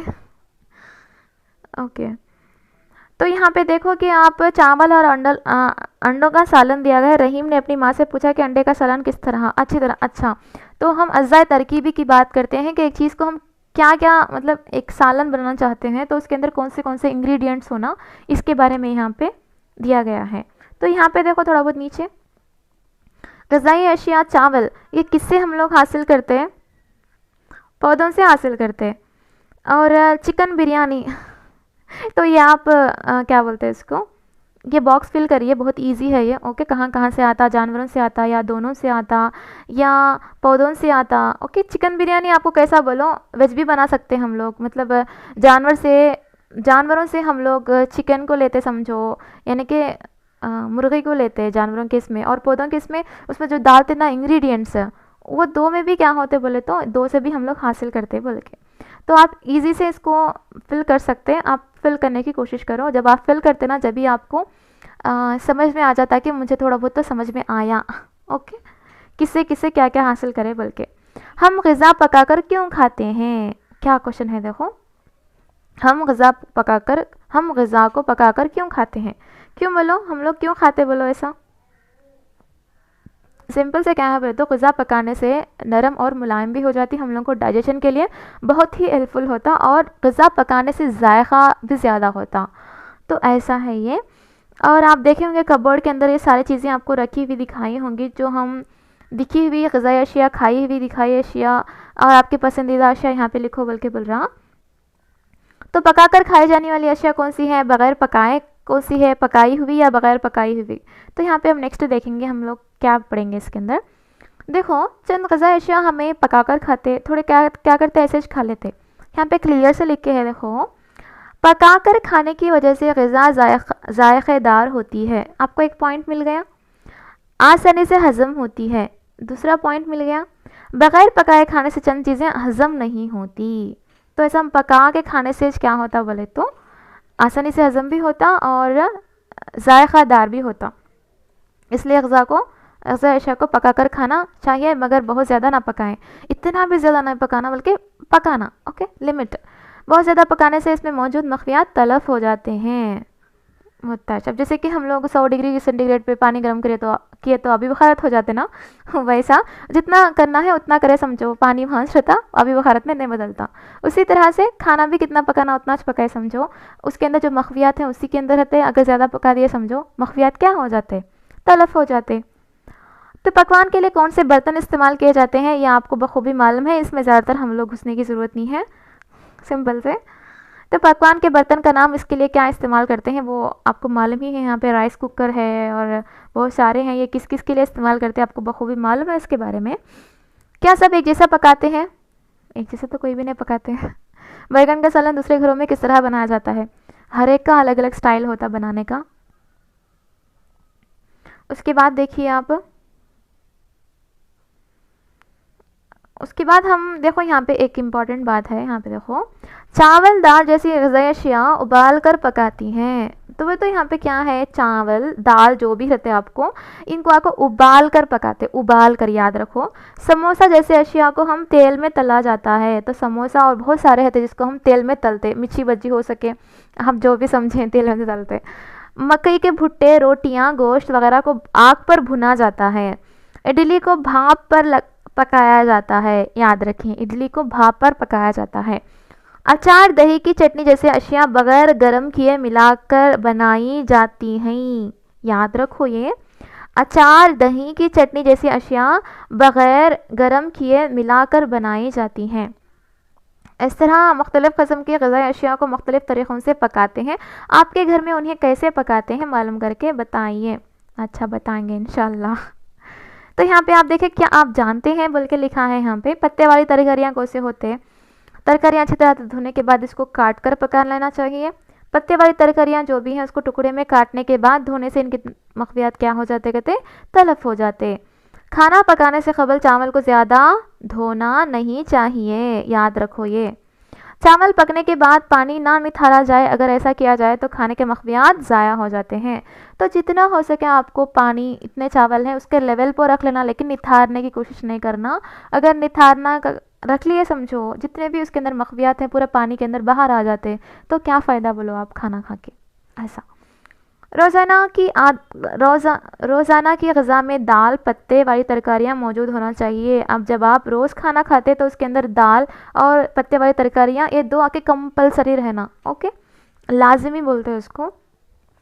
तरकारियों को बहुत ज़्यादा नहीं पकाना चाहिए, बोली ना आपको मैं, तरकारियों को बहुत ज़्यादा पकाए तो क्या होता, उसके अंदर जो मख्फियात हैं वो तलफ हो जाते। गाजर, शलजम, मूली, ककड़ी, प्याज, कोथिमीर, पुदीना वगैरह बग़ैर पकाए भी खा सकते हैं, याद रखो आप। बग़ैर पकाए भी हम लोग क्या कर सकते हैं, इन चीज़ों को खा सकते हैं। देखो कौन से हैं, गाजर है, शलजम है, मूली है, ककड़ी है, प्याज है, कोथिमीर है, पुदीना है, हम इसको बग़ैर पकाए खा सकते हैं, ओके। याद रखो ये बहुत ही इम्पॉर्टेंट है, कहीं से भी क्वेश्चन पूछे तो आप करने के काबिल रहना, ओके। तो यहाँ पे देखो हम क्या सीख चुके हैं, एक मरतबा पढ़ लेंगे क्या हो जाता बोलो। ग़िज़ा खाने से हमें तवानाई हासिल होती है, पौधों जानवरों से हमें ग़िज़ा हासिल होती है। चंद ग़िज़ाई अशिया पकाकर और चंद ग़िज़ाई अशिया बग़ैर पकाकर खाते हैं। पकाने से ग़िज़ा मज़ेदार होती है और बहुत जल्द हज़म होती है। एक ग़िज़ाई शय को तमाम लोगों एक ही तरह नहीं पकाते। ओके, पकाने के लिए कुकर और ओवन का इस्तेमाल कब किया जाता है? यहाँ देखो इम्पोर्टेंट बोले जैसा कब किया जाता है, क्वेश्चन करे हम लोगों को। तमाम ग़िज़ाई अशिया को एक ही तरह नहीं पकाते, उबालना तलना भुनना और बहुत सारे मुख्तलिफ तरीक़ों से क्या करते बोले तो उसके ग़िज़ाई अशिया के पकाने के मुख्तलिफ किस्म के बर्तनों की भी हम लोग ज़रूरत होती। पकाने से कबल तरकारियों को पत्ते वाली तरकारियों को अच्छी तरह से धोना चाहिए। ओके, तो इसके अंदर हम लोग जो इम्पोर्टेंट चीज़ थी उसको भी हम लोग पढ़ लिए। तो उसके बाद हम लोग नेक्स्ट लेसन देखेंगे जो आके ग़िज़ाई आदतें। तो हम सब मतलब एक सिंपल से ग़िज़ा बोले तो क्या करने का बच्चों को आइडिया भी है। तो हम 8th लेसन क्या देखते हैं बोलो, ग़िज़ाई आदतें। तो यहाँ पे आपको इस पे गौर करना होगा कि कौन कौन क्या ग़िज़ा खाते हैं, कौन से डिस्ट्रिक्ट में या प्लेसेस में क्या क्या ग़िज़ा खाते बोल के। तो यहाँ पे देखो मेरा नाम बाशा है, मैं निज़ामाबाद से आया हूँ। तो निज़ामाबाद के अंदर आपको क्या ज़्यादातर खाने को मिलता बोले तो बाजरे की रोटी। याद रखो बाजरे की रोटी है। और क्यों मैं तो वहाँ पे बाजरे की फसल बहुत ज़्यादा होती, समझ में आ गया, बाजरे की फसल आके बहुत ज़्यादा होती। मेरा नाम सलीम है, मैं करीम नगर से हूँ। तो करीम नगर के हैं ये। तो यहाँ पे ज़्यादातर क्या मिलता कहते खाना मिलता, यहाँ पे ज़्यादातर धान रहता। तो करीम नगर में ज़्यादातर धान की फसल ज़्यादा होती है और साथ में वहाँ पे ज़्यादातर चावल खाते यानी कि खाना। मेरा नाम वहीद है, मैं रंगारेड्डी से आया हूँ। तो रंगारेड्डी डिस्ट्रिक्ट वाले क्या करते कहते हैं अम्बेल पी रहा हूँ। मेरे शहर के अतराफ अकनाफ रागी की पैदावार बहुत ज़्यादा होती है। याद रखो रागी से बनाया गया दलिया हमारे घर में सबको बहुत पसंद आता है। किन की ग़िज़ाई अशिया उनके लिए बहुत ही अच्छी लगती। तो रंगारेड्डी डिस्ट्रिक्ट के अंदर आपको अम्बेल एक ग़िज़ा है, तो वो वहाँ पे रागी से बनाए हुए उसको पीते कहते वो दलिए को। मेरा नाम सबा परवीन है, हमारा शहर महबूब नगर ज़िला है। मैं खाने के साथ मछली का सालन खा रही हूँ। तो महबूब नगर है इनका मैडम साहिबा का, जो मछली का सालन खा रही हैं क्योंकि हमारे शहर के करीब समंदर है माशाल्लाह, और मछली झींगे ज़्यादा दस्तयाब होते हैं। मछली का सालन मुझे बहुत पसंद है। तो यहाँ पे देख सकते हैं कि आप महबूब नगर बोलते ही आपको क्या याद आना, मछली याद आना। मीम से महबूब नगर, मीम से मछली, ऐसा कुछ आप कोड रखते हुए याद रख लो। इससे पहले हम लोग क्या पढ़े, निज़ामाबाद के अंदर बाजरे की रोटी, क्यों मैं तो वहाँ की बाजरे की फसल बहुत ज़्यादा होती। और करीम नगर के अंदर धान की फसल बहुत ज़्यादा होती क्योंकि वहाँ पे खाना ज़्यादातर खाए जाते हैं। रंगारेड्डी में आके आपको अम्बेल ज़्यादातर, वहाँ पे रागी की पैदावार ज़्यादा होती तो वहाँ पे अम्बेल ज़्यादातर इस्तेमाल करते हैं अपनी ग़िज़ा में। महबूब नगर वालों यानी कि यहाँ पे मैडम साहिबा के महबूब नगर के हैं, उनके वहाँ पे मछली का सालन ज़्यादातर होता है क्योंकि वहाँ पे करीब में समंदर है और इनका फेवरेट भी वो है, वही है कहते। ओके, किस किस का फेवरेट है बोलो फिश? मेरा भी अल्हम्दुलिल्लाह फेवरेट ही है। तो नेक्स्ट देखेंगे, हमारी रियासत की पहाड़ी इलाकों जंगलाती इलाकों में भी लोग रहते हैं। मालूम ही ना हम लोगों को, जब हम 3rd क्लास के बच्चों को पढ़ाते रहते तो ऐसा हम लोग सीक्वेंस से हमारे पड़ोस से लेकर हम थोड़ा बहुत दूर तक जाते यानी कि आम से लेके ख़ास तक, यानी कि सिंपल से लेके कॉम्प्लेक्स तक बढ़ते। तो ऐसा हम लोग देखे रहते खाली शहरों में गांव में रहते बोल के छोटे बच्चे, लेकिन यहाँ पे बताया जा रहा है कि पहाड़ी इलाकों और जंगलाती इलाकों में भी क्या रहते लोग रहते करते। वहाँ लोग क्या खाते बोल के डाउट आता। तो वहाँ पैदा होने वाली फसलों के एतबार से दस्तयाब ग़िज़ाई अशिया के लिहाज से इनकी ग़िज़ाई आदतें होती हैं। तो उनको जो फैसिलिटीज़ जो उनको वहाँ पे मिलते हैं उसी तरह से उन्होंने वो ग़िज़ा का इस्तेमाल करते हैं। तो जंगलात के अंदर स्पेसिफिकली उन्होंने ज़्यादातर बसले की या जड़ें हो या जड़ों के अंदर जो बसले होते ना उन चीज़ों को ज़्यादा इस्तेमाल करते, फलों को ज़्यादातर इस्तेमाल करते, उनको जितना भी बाज़ में दस्तयाब होता उसी का वो ग़िज़ा के तौर पर इस्तेमाल करते। रियासत राजस्थान में जवार की फसल ज़्यादा होती है। कहाँ पे? रियासत राजस्थान में जवार की फसल बहुत ज़्यादा होती है, इसके लिए वहाँ पे जवार की रोटी ज़्यादा खाते हैं। उसी तरह दिल्ली, गुजरात, मध्य प्रदेश, बिहार जैसी रियासतों में आकर गेहूं की रोटी पूरियाँ ज़्यादा खाते हैं। गेहूं की रोटी आके आपको चार स्टेट्स में दिल्ली, गुजरात, मध्य प्रदेश, बिहार गेहूं की रोटी के साथ साथ पूरियाँ भी खाते गए थे वहाँ पे। जनूबी रियासतों में यानी कि साउथर्न नीचे के इलाकों में आके तमिलनाडु, कर्नाटक, आंध्रा, तेलंगाना और केरला के अंदर चावल ज़्यादा खाते हैं। क्यों बोलो तो ज़्यादातर चावल आके आपको साउथ में आपको बहुत ज़्यादा उगता, क्यों बोले तो बॉर्डर एरिया पूरा आगे क्या है, समंदर है, खलीज बंगाल एक तरफ, मशरक़ की तरफ एक तरफ बहर अरब, नीचे बहर हिंद है। तो यहाँ पे पानी बहुत ज़्यादा मिलता, तो यहाँ पे ज़्यादातर क्या होता होता, चावल भी खाते, चावल की पैदावार भी बहुत ज़्यादा होती। तो याद रखिए आप, राजस्थान में जवार, राजस्थान में जवार, और दिल्ली, गुजरात, मध्य प्रदेश, बिहार के अंदर गेहूं की रोटी और पूरियाँ का। जुनूबी रियासतों के अंदर आपको जितने भी नीचे के स्टेट्स आते रहो, तमिलनाडु हो सकता, कर्नाटका, आंध्र प्रदेश, आंध्र प्रदेश के ऊपर तेलंगाना, तेलंगाना के थोड़ा तमिलनाडु के नीचे थोड़ा बहुत नीचे एक तरफ केरला। तो ये पूरे यहाँ पे क्या करते, चावल ज़्यादा खाते। अब साइड डिश क्या हो सकती है, फिश को ले लेते होता है केरला के अंदर।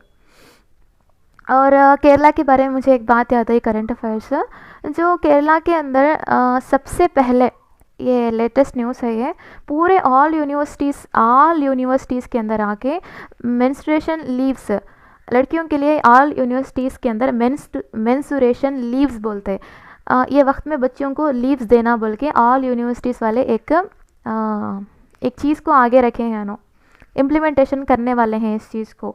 मेंस्ट्रुएशन के वक्त पे बच्चियों को यूनिवर्सिटीज़ में नहीं बुला लेना, मतलब लीव्स देना बोल के। तो ऐसा केरला का सबसे पहले हमारे हिंदुस्तान के अंदर कौन सा स्टेट ऐसी इम्प्लीमेंटेशन किया बोले तो केरला का है। ओके, केरला के एक देहात के अंदर भी ऐसे बहुत सारे करंट अफेयर्स के बिट्स भी हैं, जो एक एक को हम लोकेट मतलब क्या करते रहना, जोड़ के पढ़ते हुए आगे बढ़ते रहना। तो आपको मालूम है ना, केरला के अंदर बहुत ज़्यादा लिटरेसी रेट भी वहाँ पे बहुत ज़्यादा वहीं पर ही है। तो ऐसे पूरे इनोवेशंस, पूरे उनको थॉट्स पूरे वहाँ पे बहुत अच्छे आते। वो तो वहाँ पे चाहते बल्कि नहीं, वो क्यों, मतलब डेवलप्ड है वहाँ पे, हर तरह का डेवलपमेंट है वहाँ पे, तालीम के तहत हो, आयुर्वेदिक के तहत हो। तो उन्होंने ज़्यादातर समझते मतलब लोगों के नीड्स को। ओके, तो केरला के बारे में याद रखें। मेंस्ट्रुएशन लीव्स आके सबसे पहले आके हिंदुस्तान के अंदर ज़्यादातर इम्प्लीमेंटेशन करना, यूनिवर्सिटीज़ के बच्चियों को अंदर अगर ऐसे मेंस्ट्रुएशन लीव्स देना बोल के केरला के अंदर ऑल यूनिवर्सिटीज़ का ये फैसला है। उसके बाद देखिए आप यहाँ पे हाथियों के बारे में, एलिफेंट के बारे में बोले तो आपको सीटेट के अंदर एक बिट तो कन्फर्म रहता एलिफेंट के बारे में। और ऐसे ही हम लोग को देखो, यहाँ पे जानवर और परिंदे मुख्तलिफ़ किस्म के ग़िज़ाई अशिया खाते हैं, बीज, पौधे, गोश्त, शहद, दूध जैसे मुख्तलिफ़ ग़िज़ाएँ लेते हैं। ये तो मालूम है कौन से जानवर क्या क्या खाते बोल के। उसके बाद देखिए यहाँ पर ईद के मौके पर भी क्या करते हैं, सब लोग बैठ के खाते, जिससे एकजहती और बोलते ना मोहब्बत ज़्यादा बढ़ती बोल के, ऐसा। और यहाँ पे देखो, ये पूरा बोलने के बाद आपको क्या बताया जा रहा है बोले तो, ज़्यादातर यहाँ पे देखो एक इम्पॉर्टेंट बात है, शेरख्वार बच्चों को दान नहीं होते, वो चबाकर नहीं खा सकते, इसलिए उन्हें दूध पिलाते हैं, सिंपल से। नरम और मुलायम ग़िज़ा देते हैं। एक बात देखो यहाँ पे, किन किन को नरम और मुलायम ग़िज़ा देते बोले तो, एक आगे शेरख्वार बच्चों को और ज़ईफ़ हजरात को, जिनके दांत झड़ गए रहते, टूट गए रहते, या उनके दांत नहीं रहते, तो इनको क्या करते, नरम और मुलायम ग़िज़ा देते। इम्पॉर्टेंट बात देखो यहाँ पे, एक उम्र के लिहाज से भी ग़िज़ाई आदतों में फ़र्क होता है। तो देखें ना आपको यहाँ पे, उम्र के लिहाज से भी क्या करते हैं, हमारी ग़िज़ाई आदतों में फ़र्क होता। जब हम छोटे थे तो दूध, छोटी छोटी चीज़ें जैसे कि एप्पल जैसा हम लोग स्पून से निकाल के बच्चों को खिलाना, वैसा छोटे जब हम लोग करते, ज़्यादा हार्ड चीज़ें नहीं खाते, जिससे हमारे हाजमे को तकलीफ़ ना हो, उनके हाजमे को। अब थोड़ा बहुत बढ़ते बढ़ते हम हर चीज़ें भी खाने लगते हैं, यानी कि जो हलाल है हमारे इस्लाम के अंदर है, गोश्त हो कुछ भी हो, हलाल चीज़ों को खाने लगते। अब जब वक्त ढल जाता रहता तो कितने सारे चीज़ों को हम लोग कम कर देते। हम लोग ज़्यादा ख़ास कर ग़िज़ा के ऊपर ध्यान नहीं दे सा। आप अच्छा सोचो, एक इंसान जब बढ़ता रहता तो अल्लाह ताला उसके अंदर ऐसी ताकत देता कि उन कुछ भी कर सकता।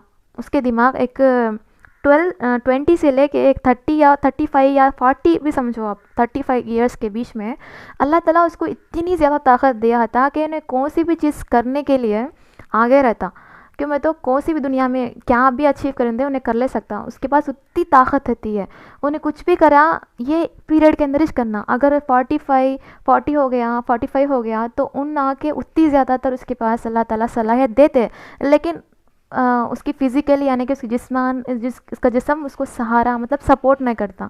मैं ये बात ये मतलब ये चीज़ पे मैं ये बात कहना चाह रहा हूँ कि अल्लाह ताला हम लोगों को अब जो ये ज़िंदगी दी है, फिर हम लोगों को उसके बाद नहीं मिलती है ज़िंदगी। तो जो ज़िंदगी हम लोगों को दी है उसको हम गनीमत समझ के एक-एक मिनट, एक-एक सेकंड हम लोग उसको वैल्यूएबल समझ के हमारे से जो भी हो सके हम लोग दूसरों के लिए करना हो, खुद के लिए पढ़ना हो। अगर हम खुद पढ़ लिए तो हम दूसरों को बहुत ज़्यादा हेल्प कर सकते हैं। अगर हम एक टीचर बन गए काबिल एसातिज़ा इकराम, तो हम बहुत सारे जो नहीं पढ़ने वालों को भी हम लोग टीचर्स बना सकते हैं। यानी कि जो इनकमली बहुत वीक हते, गरीब हते, उनको हम लोग सपोर्ट कर सकते हैं। ऐसा कुछ हम लोग यूट्यूब के ज़रिए से क्लासेस फ्री में बोल सकते हैं जिससे उनको बहुत ज़्यादातर फ़ायदा हो। तो ऐसा हम लोग को ये वक्त बहुत गनीमत का वक्त है, बहुत गनीमत का, क्योंकि चारों तरफ फितने ही फितने हैं। उस फितनों में भी आके हम लोग ज़िंदगी गुजार रहे हैं अल्लाह को याद करते, नमाज़ पढ़ते, अच्छाई के रास्ते पर चल रहे हैं बोले तो वो अल्लाह के हमारे ऊपर बहुत ही बड़ा रहम व करम है बोल के। इसके लिए एक वक्त भी गनीमत नहीं माने जैसा, मतलब एक सेकंड भी आप फ्री में नहीं हुए जैसा, कुछ ना कुछ करना, कुछ ना कुछ सोचना। क्यों, मैं तो ये वक्त अगर चले गया समझो, बाद में हम लोग तड़पे तो भी नहीं आता, मतलब एक सेकंड भी हम लोग का चले गया समझो फिर वापस नहीं आता। इसके लिए वक्त को गनीमत समझ के कुछ इस्तेमाल करे सका। हम लोग पैदा हुए हैं तो दूसरों के काम आना बोल के बोलते ना, तो हमारे से कुछ भी दूसरों को होता है, हमारे पास जो सलाहियत है, तो उसके ज़रिए से आप दूसरों को कुछ ना कुछ हेल्प करते रहना। अगर आप टीचर बन गए समझो, आप बहुत सारे लोगों को हेल्प कर सकते हैं। तो उसके लिए आपका गोल क्या रहना बोले तो, मैं जो भी पढ़ता हूँ ये मेरी खुशी के लिए पढ़ता हूँ, और मैं जो भी करना चाहता हूँ फ्यूचर में, अगर मैं एक जॉब हासिल कर लिया तो मैं इन फ्यूचर में मैं बहुत सारे लोगों को जॉब दे सकता हूँ, मैं पढ़ा सकता हूँ बोल के ऐसा गोल रख के आप पढ़ें, तो कभी भी आप बेजार नहीं होते और कभी भी आप बोर फीलिंग नहीं होते, आपकी स्टडी हमेशा जारी रहती। तो ये इस मौके पे ये बात आ गई, मैं बोलना चाह रही थी, बोल दी। तो हर एक उम्र के लिहाज से भी मतलब हाँ, कैसा ग़िज़ा बदलती कि उसी तरह से हमारे थॉट्स हो, हमारी काबिलियत हो, बहुत कम होते जाती थी। अल्लाह ताला ये वक्त हम लोग को दिया है, हम लोग को बोलने वाले हैं, हम लोग को गाइड करने वाले हैं बोले तो अल्लाह ताला का बहुत बहुत शुक्रिया है। ऐसे भी लोग हैं जिनको गाइड नहीं किए थे लेकिन वो बूढ़े होने के बाद पछताते भी हैं। तो इसके लिए हम लोग को अल्लाह ताला इतनी बड़ी दौलत अता की है, बहुत अच्छे अच्छे टीचर्स हम लोग को दिए हैं। तो उनकी हमें रिस्पेक्ट करना और इस वक्त को गनीमत समझना। तो हम क्या सीख चुके हैं, तो एक इलाके की ग़िज़ाई आदतें वहाँ के दस्तयाब फसलें और ग़िज़ाई अशिया पर मुनहसर होते हैं। इम्पॉर्टेंट है, देखो याद रखो ये, मतलब एक इलाके के अंदर आपको अगरचे वहाँ की ग़िज़ाई आदतों को देखना है तो आप क्या करना बोले तो फर्स्ट ऑफ़ ऑल वहाँ के जो मिलते ना फसलें कौन से हैं और वहाँ की जो ग़िज़ाई अशिया क्या हैं उस पर डिपेंड होता वो। ईद शादी के तकारे में खुसूसी पकवान पकाए जाते हैं, ये तो आपको मालूम है, बिरयानी होती है मोस्टली। जानवरों और परिंदों को भी ग़िज़ा की ज़रूरत होती है। हाँ बा, वो भी जान, मतलब जान है ना उनके अंदर, इसको जानवर बोलते हैं, जान है ना उनके अंदर, तो उनको भी क्या होना बोले तो ग़िज़ा होना। एक दरख्त भी क्या है, एक जानदार ही है। ओके, सिर्फ जानवर ही नहीं होते, दरख्त जितने भी हैं पौधे सब जानदार ही हैं, लेकिन उनको मारने पे खून नहीं निकलता, ऐसा नहीं बोल के नहीं, लेकिन वो भी जानदार है। घर के तमाम अफराद मिलकर खाना चाहिए, जिसकी वजह से तमाम अफराद को ग़िज़ाई अशिया मुनासिब मकदार में हासिल होती हैं। मिलकर खाना खाने से खुशी हासिल होती है। हाँ, ये तो बात करना इम्पॉर्टेंट है, ये मौके पे सबको मालूम होना है कि घर के तमाम अफराद के साथ आप मिल बैठ कर खाते हैं तो वो कुछ ही अलग मज़ा होता, क्योंकि ऐसे मौके कभी भी नहीं मिलते आपको घर में सबके साथ मिल के बैठ कर खाने का। लेकिन आप बना लेना है, यानी कि आपको कितने भी काम हो, तीन वक्त ही ना खाते आप, घर में 3 वक्त खाते, तो 3 वक्त भी अपने फैमिली के साथ आप बैठकर खाते तो बात करते रहते बीच बीच में, या कुछ ना कुछ मजाक करते हुए सब मिलके खाते तो माया मोहब्बत बढ़ती। और एक बहुत ही अच्छा तरीक़ा है सबके साथ मिल बैठकर खाना। अकेले अकेले खाने से क्या होता है बोले तो कितना खाते हैं क्या भी समझ में नहीं आता। अगर आप फैमिली के साथ बैठते हैं तो एक दूसरे से कभी भी, अब एक फैमिली के अंदर हर एक, अब्बा काम पे चले जाते, अम्मी कुछ ना कुछ काम में करते थे, भाई कुछ काम पे रहता, दीदी कुछ काम पे रहते, तो आपको पूरे एक जगह पे कब मिलते बोले तो खाने के वक्त मिलते। तो वो वक्त भी अगर उनके लिए हम लोग नहीं दिए तो अच्छा नहीं रहता। इसके लिए हम लोगों को चाहिए कि ऐसे थोड़ी छोटी छोटी चीज़ें भी हम लोगों को हो, छोटी छोटी ख्वाहिशें भी, छोटी छोटी खुशियाँ भी हम लोग की हमारी ज़िंदगी में रहना ज़रूरी है। सिर्फ़ और सिर्फ हम बड़ी खुशियों के लिए मेहनत करते करते हमारी छोटी खुशियों को भी हम लोग भूल जाते हैं। इसके लिए छोटी खुशियों का भी ख्याल हम लोग करना ज़रूरी है। तो उम्र के लिहाज से ग़िज़ाई आदतें बदलती रहती हैं। खाने से कबल हाथ और पैर अच्छी तरह धोना चाहिए, ये तो है बहुत ही इम्पॉर्टेंट है जो हमारी सुन्नत भी बताती है। तो देखो यहाँ पे हैंड वॉश किस तरह से करना बोल के है यहाँ पे। और उसके बाद देखो हम लोग को वक्त बहुत ज़्यादा हो गया, चलो आज के लिए इतना काफ़ी है। हम लोग कल से कंटिन्यू करेंगे, यानी कि नेक्स्ट वीडियो के अंदर हम लोग कंटिन्यू करेंगे। जितने भी आपको मालूम है, आपके फ्रेंड्स हो, ग्रुप्स हो, उसमें इसको शेयर करें बहुत ज़्यादा लोगों को, क्योंकि उनको भी मालूम हो कि कुछ क्लासेस हैं यूट्यूब के अंदर जो टीएस के रिलेटेड चलाए जाते हैं बल्कि। जज़ाकल्लाह, आपका आपका बहुत ही मतलब बहुत ही वैल्यूबल टाइम मेरे लिए आप दिए हैं। जज़ाकल्लाह, आपका बहुत बहुत बहुत बहुत शुक्रिया। अस्सलामु अलैकुम वरहमतुल्लाहि वबरकातुहू। क्या क्या चीज़ें देख सकते हैं यहाँ पे आपको दिखाई दे रहा है। तो हमारे गांव के अंदर आप देखे होंगे जब आप छोटे थे, या अब शहर में हैं तो आपको गांव का नज़ारा तो नहीं मालूम होगा, लेकिन आपके नानी इनके घर गए होंगे आप हॉलीडेज़ वगैरह में, तो आप जब देखे होंगे ना, आपके आपका गांव कितना खूबसूरत दिखाई देता होगा। विलेज बहुत ही पुरसुकून और आलूदगी से महफूज देखे होंगे आप, बहुत अच्छा रहता वहाँ पे। तो आप गांव देखते ही आपको क्या क्या याद आता है बोलो। तो हम लोग फर्स्ट जो इम्पोर्टेंट चीज़ है उसको हम पढ़ लेंगे। ओके, तो हमको गांव देखते ही क्या याद आना है? ग्राम पंचायत का दफ्तर। तो ग्राम पंचायत का दफ्तर के फ़राइज़ क्या होते? तो फर्स्ट ऑफ ऑल क्या है उनका, उसका काम बोले तो ग्राम पंचायत के अंदर जितने भी लोग हैं उनको पीने के पानी की सरबराही करना, पीने के पानी की सरबराही करना, गलियों और नालियों की सफाई करना, गलियों में रोशनी या बिजली का इंतज़ाम करना। तो फर्स्ट ऑफ ऑल क्या है बोले तो गाँव के अंदर पीने के पानी की सरबराही करना, दूसरा गलियों और नालियों की सफाई करना, और गलियों में रोशनी बिजली का इंतज़ाम करना। ये आके ग्राम पंचायत के फ़राइज़ होते। तो क्वेश्चन पूछ सकता है कि ग्राम पंचायत के फ़राइज़ में से ये नहीं है, ऐसे क्वेश्चन पूछने के चांसेस हैं। तो इनके फ़राइज़ याद रखना बेहद ज़रूरी है। तो पोस्ट ऑफिस, टेलीग्राफ। तो पोस्ट ऑफिस बोलते ही आपको याद आ जाता कि पोस्ट यानी कि खतूत पहुंचाने का काम, और उसके साथ साथ वहाँ पे रकम की जमा करना भी होता, और ज़िंदगी का बीमा का भी वहाँ पे कराया जाता है।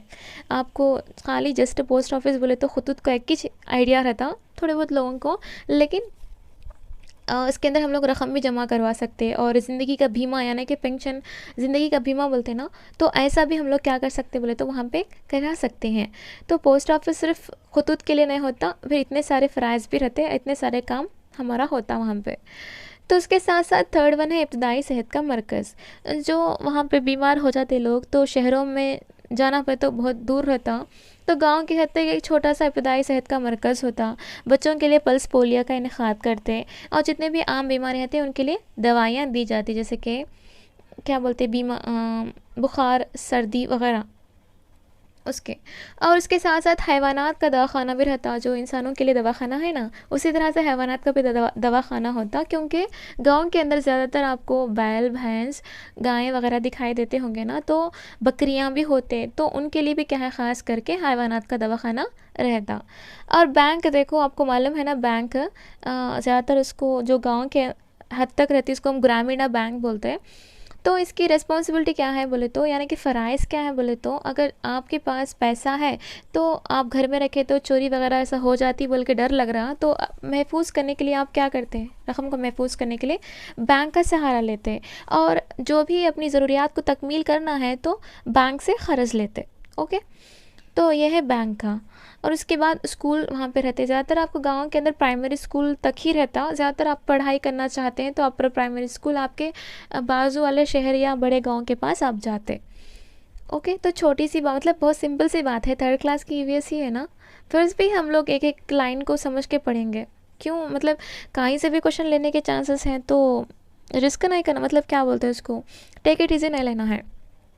पानी की टैंकी, अब पानी तो बहुत ही अहम अहम है हमारे लिए, तो पानी की टैंकी आके आपको हफ्ते में एक दफ़ा साफ़ करना चाहिए।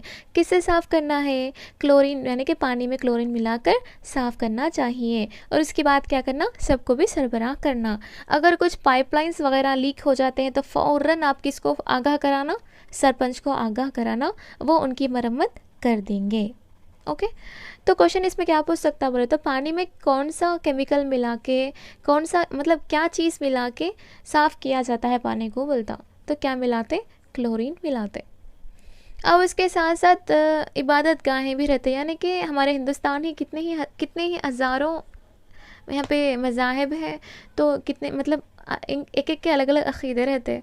तो आप गांव में ज़्यादातर देख सकते हैं कि आपको हिंदू के यानी कि मंदिर दिखाई देते, मुस्लिम के मस्जिद दिखाई देते, और क्रिश्चियंस के जो चर्च वगैरह दिखाई देते। ये इबादत खाने उनके इबादत के अक़ीदे के लिहाज से गांव के अंदर बनाए गए हैं। तो उसके बाद हम ट्रांसपोर्ट सिस्टम कैसा था वहाँ पे बोले तो आपको आधा पूर विलेज बोले तो आपको बस जाना भी मुश्किल हो जाती है। वहाँ पे करंट का इंतज़ाम भी वहाँ पे ज़्यादातर नहीं रहता, तो छोटा से छोटा यानी कि बस तो होती रहती है, या रेल या ऑटो के ज़रिए भी जाते। रेल बोले तो बहुत रेयर प्लेसेस हैं, विलेजेस में रेल नहीं रहती, फिर भी बस और ऑटो के ज़रिए से क्या होता बोले तो ट्रांसपोर्ट सिस्टम होता। अक्सर वहाँ पे किसान ज़राती काम के लिए बैलगाड़ी का इस्तेमाल करते हैं। आप देखे होंगे छोटे, जब आपके नानी के घर को जाते रहते ना, तो आप देखे होंगे आपके यहाँ गाँव का माहौल बहुत ही पुरसुकून रहता, और मतलब आलूदगी तो बिल्कुल नहीं रहती, नॉइस पोल्यूशन कुछ भी नहीं, आराम से आप वहाँ पे छुट्टियाँ गुजार के आते होंगे।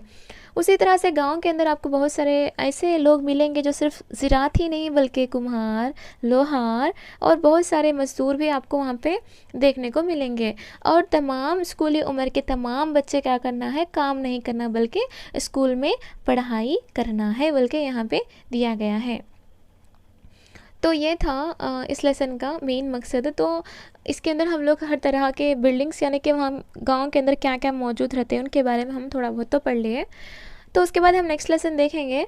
नेक्स्ट लेसन क्या है बोले तो आपको मुख्तलिफ़ अक़साम के मकानात। तो आपको अपने गांव के अंदर देखे होंगे, तो हम गांव की बात ही कर रहे थे, तो गांव के अंदर आपको थोड़े झोंपड़ियाँ दिखाई देते, थोड़े आके आपको कंक्रीट की छत दिखाई देती, थोड़े आके 2 अंतस्त 2-3 मतलब 3 मंजिला 4 मंजिला घर दिखाई देते, थोड़े आके कोयलों की छत दिखाई देती। तो हर एक के अलग अलग तरह के क्या होते हुए तो घर मौजूद रहते हैं आपको। तो इसमें हम लोग इम्पॉर्टेंट चीज़ को देखेंगे। फ़र्स्ट ऑफ़ ऑल क्या है, आर्जी रिहाइश गाहें। तो यहाँ पे देखिए आप, पहले आर्जी रिहाइश गाहें का मतलब आपको मालूम होना चाहिए। तो आर्जी रिहाइश गाहें किसको बोलते हैं? खाना बदोश लोग सर्कस के सर्कस के लोग आर्जी रिहाइश गाहें बना लेते हैं। सैलाब, तूफ़ान, सुनामी, ज़लज़ला, आग के हादसात वगैरह से मुतासरा अफराद के लिए आर्जी रिहाइश गाहें फराहम किए जाते हैं। तो आर्जी बोले तो टेम्पररी यानी कि थोड़े वक्त के लिए। देखो यहाँ पे सिंपल से मतलब सोचिए, खाना बदोश यानी कि एक जगह पे नहीं रुकते, घूमते रहते। सर्कस के जो लोग रहते, सर्कस में जो काम करने वाले रहते, उन्होंने भी आके एक जगह पे नहीं रुकते। और उसके बाद सैलाब, तूफ़ान, सुनामी, ज़लज़ला और आग के जितने भी हादिसात होते रहते ना, तो उन्होंने आके क्या करते बोले तो ज़्यादातर आके आर्जी रिहाइश गाहें बना लेते। क्यों बोले तो सैलाब अगर यहाँ गया तो मार लेके चले जाता, तो हम लोग पक्का घर बन के क्या फ़ायदा। तो इसीलिए क्या करते, आर्जी रिहाइश गाहें मतलब बनाए जाते हैं। याद रखिए, खाना बदोशी लोग के लिए होता, सर्कस के लोग के लिए होता, सैलाब, तूफ़ान, सुनामी, ज़लज़ला और आग के हादिसात वगैरह से मुतासर अफराद के लिए क्या करते बोले तो आर्जी रिहाइश गाहें फराहम किए जाते हैं। और यहाँ पे ये पाइपों में भी देख सकते हैं कि आप, ये भी क्या है, एक आर्जी रिहाइश गाहें हैं जो पाइपों के अंदर गुजारा करते हैं उनका। तो यहाँ पे आप देखे हैं कौन कौन से अक़साम हैं बोल के।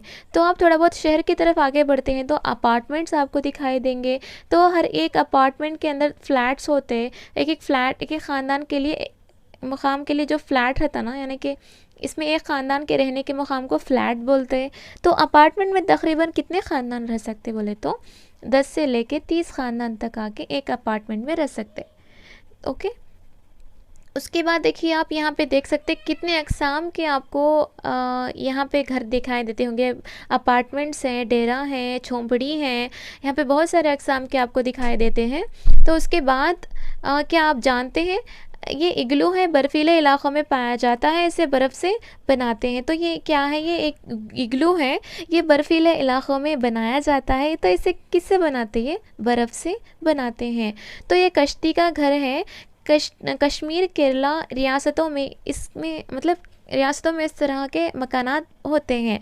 तो ये कश्ती के घर आप देखते होंगे ना। तो कश्मीर ज़्यादातर पानी का इलाक़ा है, केरला भी देखे होंगे आपको, घर घर मतलब एक घर से दूसरे घर जाना बोले तो आपको छोटे से एक नाव के ज़रिए से जाना पड़ता। तो कश्मीर और केरला के प्लेस में आपको कश्ती के घर दिखाई देते जो पानी पे तैरते रहते। ये लकड़ी से बनाया गया घर है, ये ज़लज़ला आने वाले इलाके में पाए जाते हैं। तो ज़लज़ला आने वाले इलाक़ों के अंदर कौन से घर होते हैं बोले तो लकड़ी से बनाए घर। मतलब वहाँ के सिचुएशन के लिहाज से, वहाँ के हालात के लिहाज से, वहाँ के आबो हवा के लिहाज से घरों के भी बहुत सारे अक़साम होते हैं। तो उसी तरह से मकान की छत के भी कितने अक़साम हैं? 4 अक़साम हैं। कितने अक़साम हैं? 4 अक़साम हैं।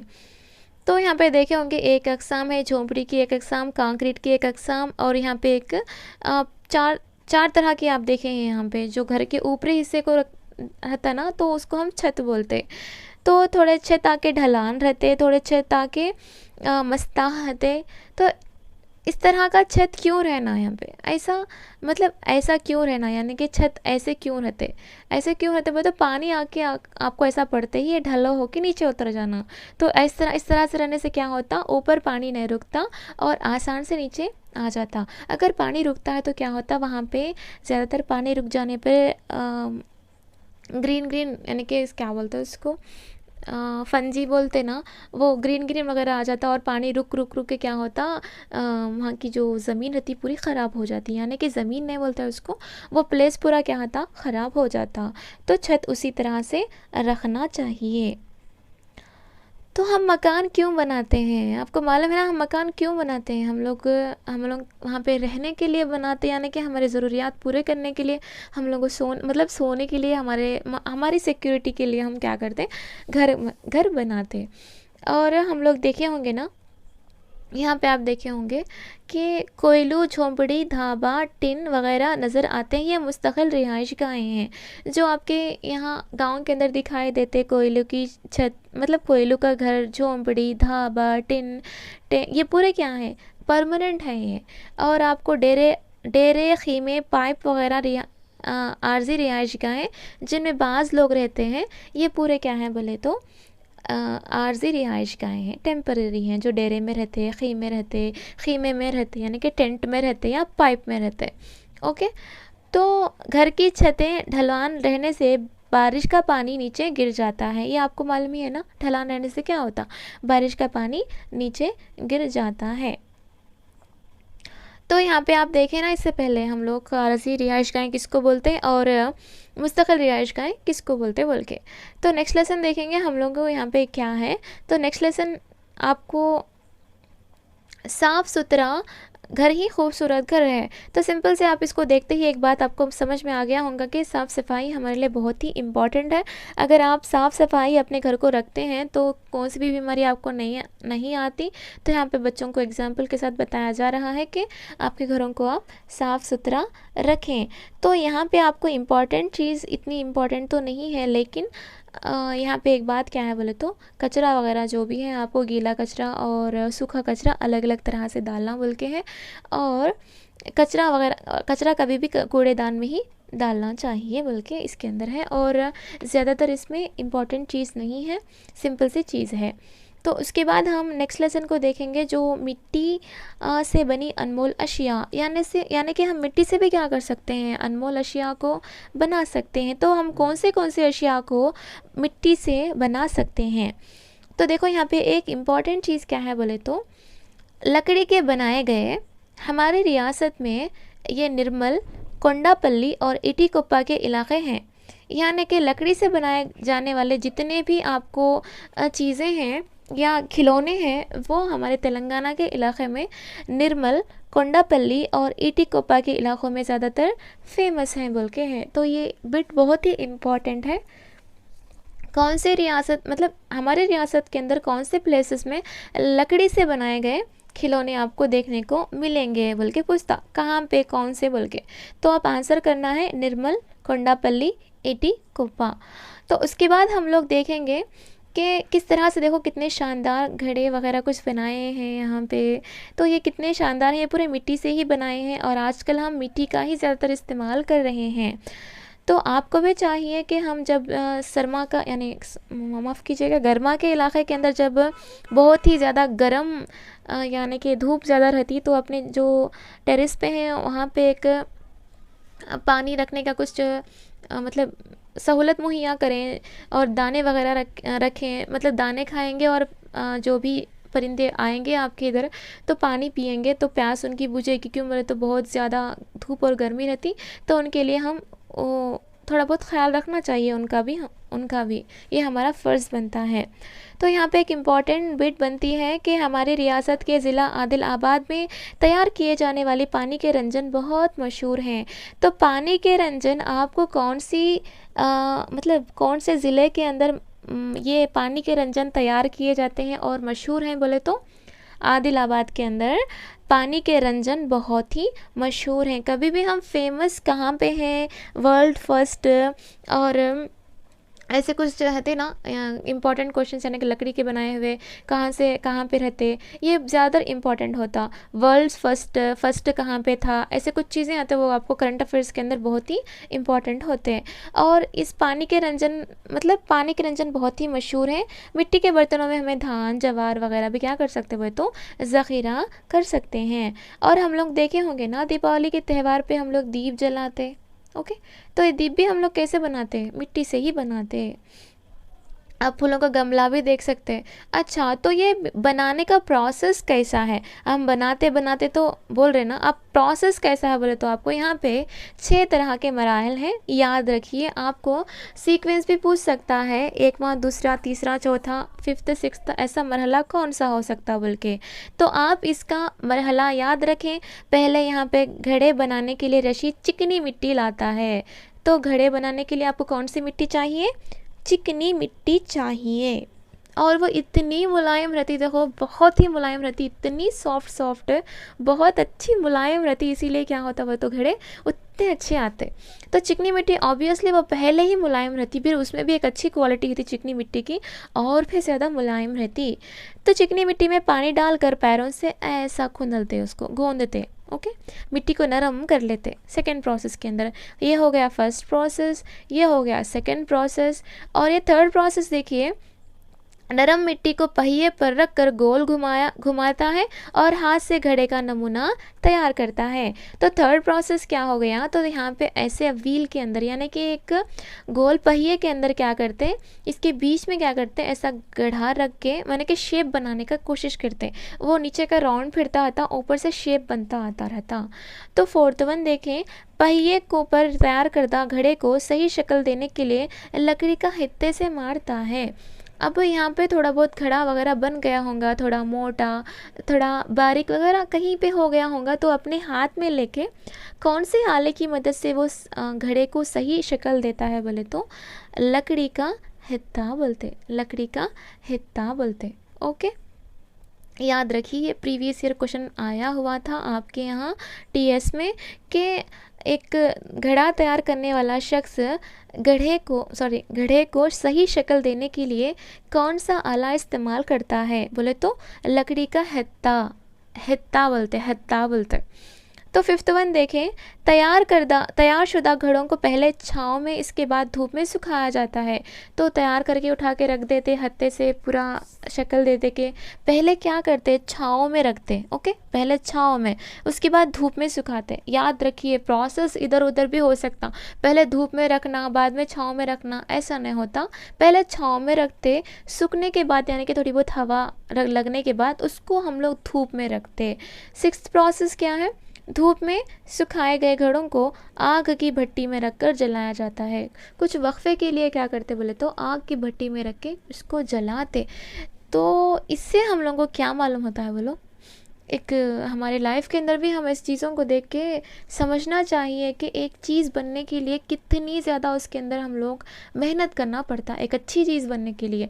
तो एक मिट्टी आप कहीं पर भी उसको मिट्टी मिल जाती है आपको, चिकनी मिट्टी, उसके अंदर कितना मोल्ड करने के बाद उसको कितना ज़्यादातर तराशने के बाद यानी कि उसको अच्छा नरम करते, खुंदल खुंदल के उसको तकलीफ़ दे के, यानी कि वो तो जान नहीं रखती, लेकिन उसको एक अच्छी शक्ल आने के लिए उसको खुंदलते, उसको नरम करते, उसको पहिए के अंदर गोल घुमाते, फिर लकड़ी के हित्ते से उसको मारते, उसको धूप में सुखाते, फिर हवा में सुखाते, फिर छाँव में रखते, फिर उसको जलाते।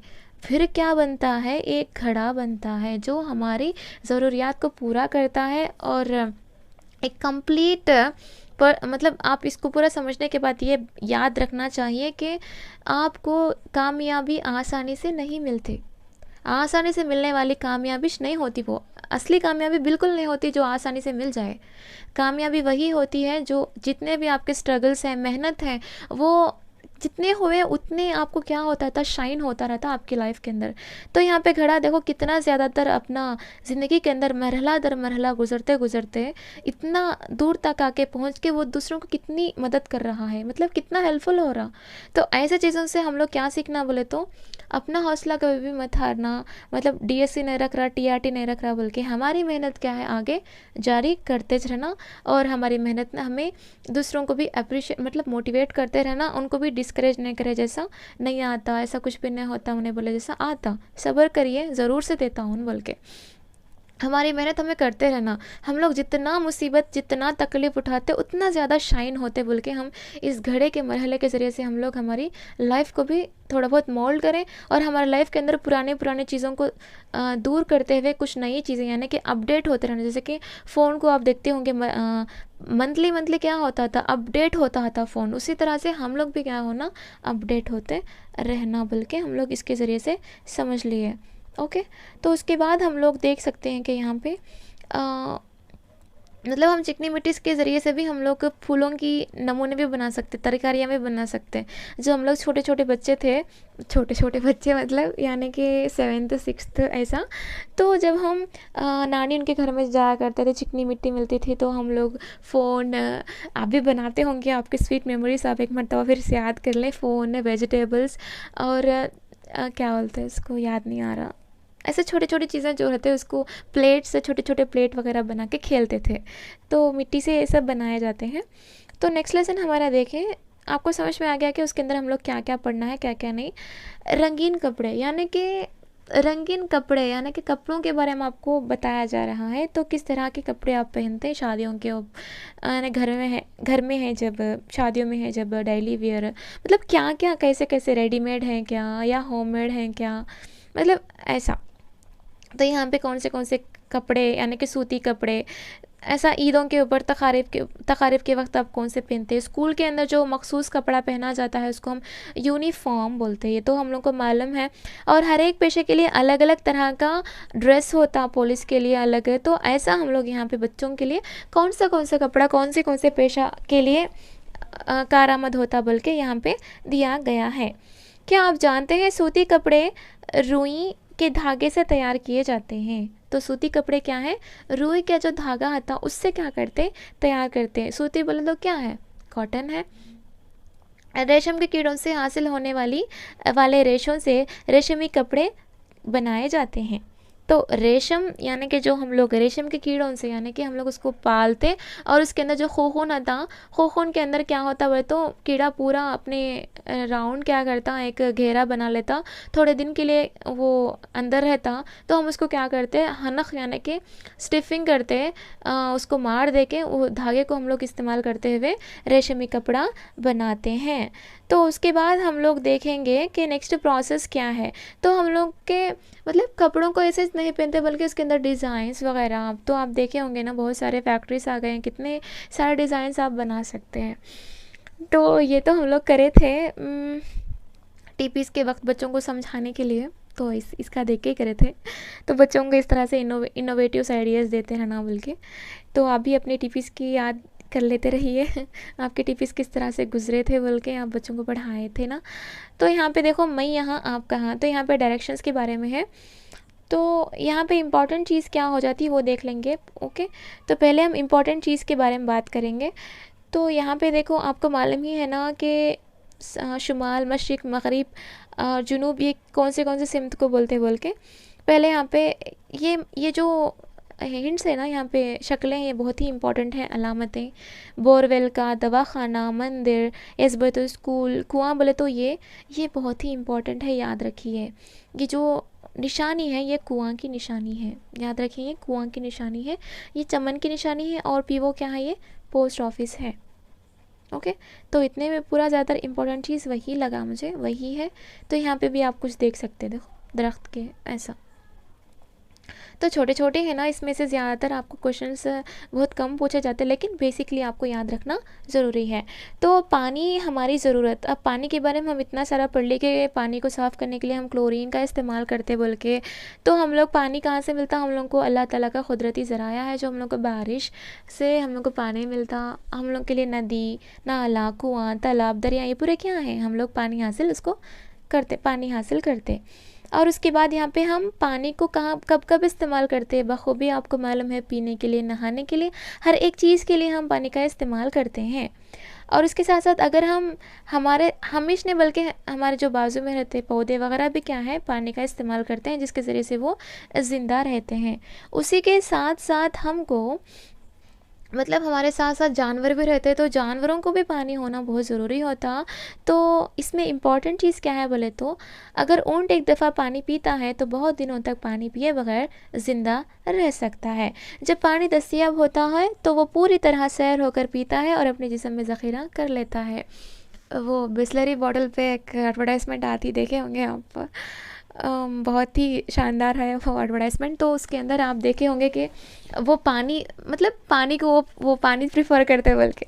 तो आप यहाँ पे एक बात याद रखें, कभी भी हो, ऊँट क्या है, रेगिस्तान के अंदर अल्लाह ताला देखो उसको ऐसी खसूसियात बना के वहाँ पे पैदा करा है कि मैं तो रेगिस्तान में पानी नहीं होता, ज़्यादातर बारिश नहीं होती, वहाँ पे पानी मिलना बहुत ही मुश्किल होता। तो अल्लाह ताला इसके अंदर क्या खासियत रखा, अगर वो पानी एक मरतबा पिए तो भी आके वो अपने अंदर पानी को स्टोर रखने की सलाहियत रखता। तो अल्लाह ताला की कुदरत देखिए, अल्लाह ताला भी जानता है कौन कौन से जानवर को कहाँ कहाँ पे रखना है बोल के। तो ये ऊँट क्या करता है, अपने कोहान के अंदर, यानी कि अपने कोहान के अंदर पानी को महफूज करता है। जब वो पानी की ज़रूरत होती है तो कोहान से वो पानी लेता है अपनी बॉडी के लिए। समझ में आ गया आपको।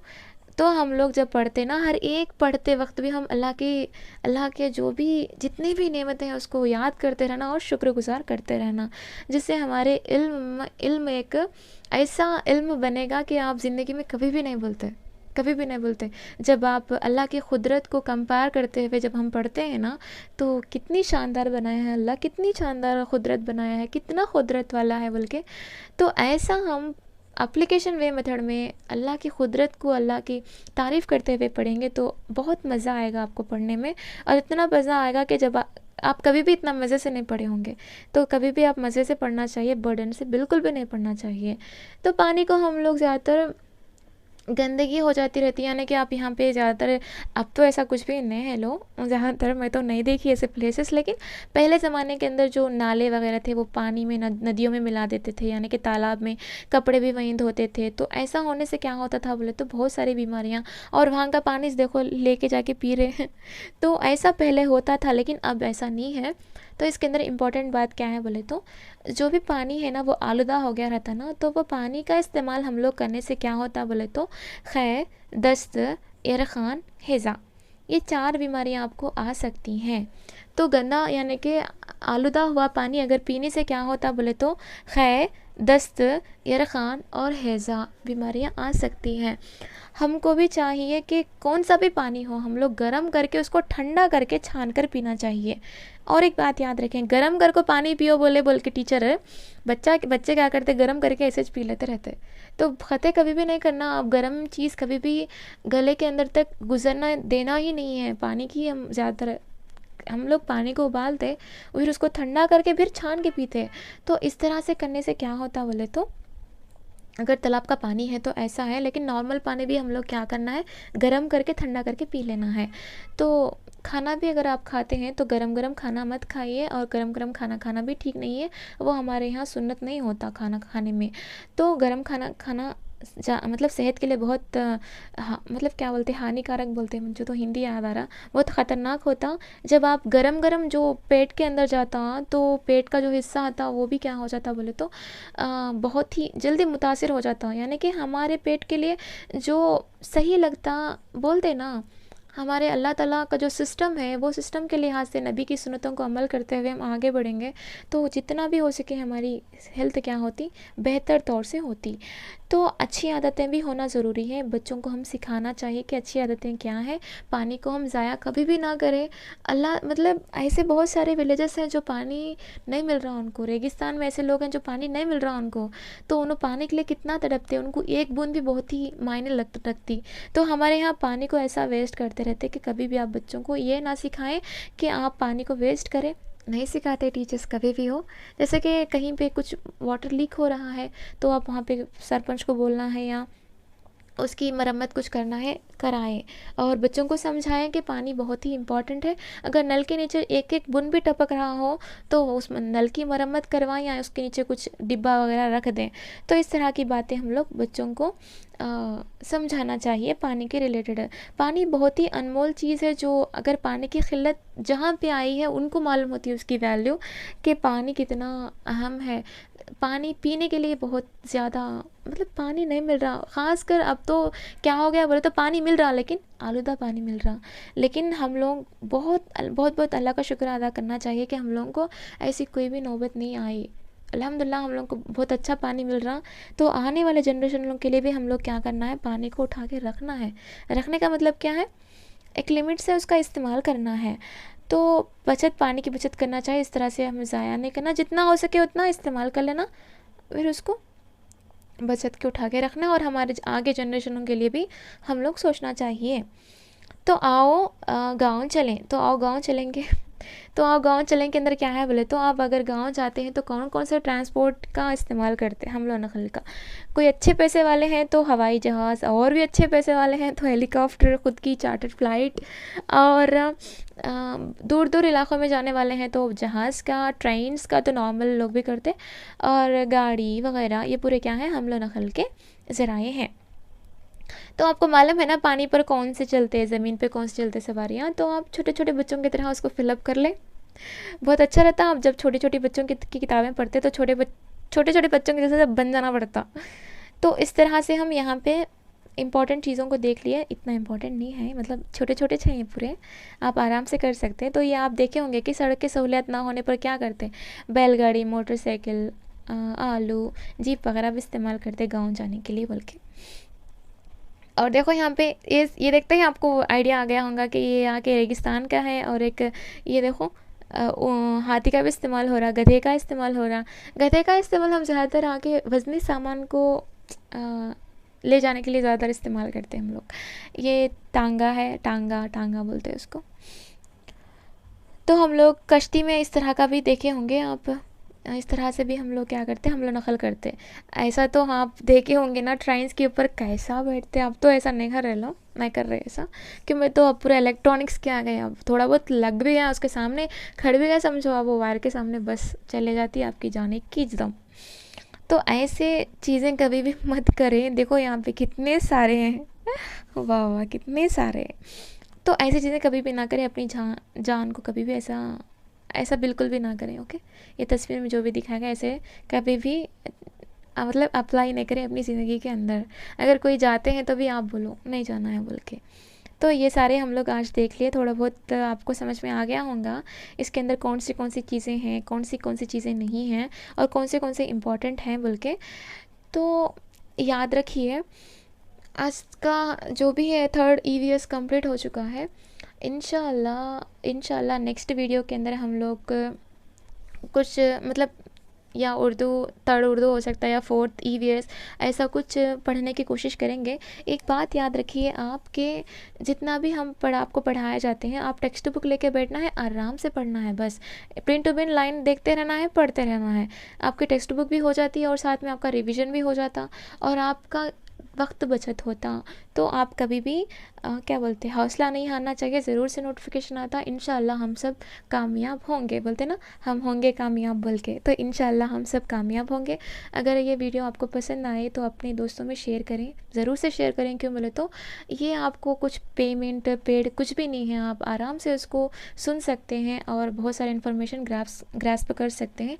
हमारे यूट्यूब चैनल के अंदर आपको सारे के सारे मज़ामी देने की कोशिश होंगी इंशाअल्लाह। पर्सपेक्टिव एजुकेशन हो सकता, करंट अफेयर्स हो सकता, जीके हो सकता, ट्राई मेथड हो सकता, जितने भी मुझे टाइम में लगा मैं आपको ज़रूर से बोलने की कोशिश करूँगी। मेरा तो इरादा है कि मैं हर एक सब्जेक्ट को भी आपके पास लेकर आऊँ और वो भी फ्री में। ओके, तो इसका फ़ायदा उठाएं और पढ़ें। इंशाल्लाह हम नेक्स्ट वीडियो में मिलेंगे। जज़ाकल्लाह खैर आपका। अस्सलामु अलैकुम व रहमतुल्लाहि व बरकातुहू।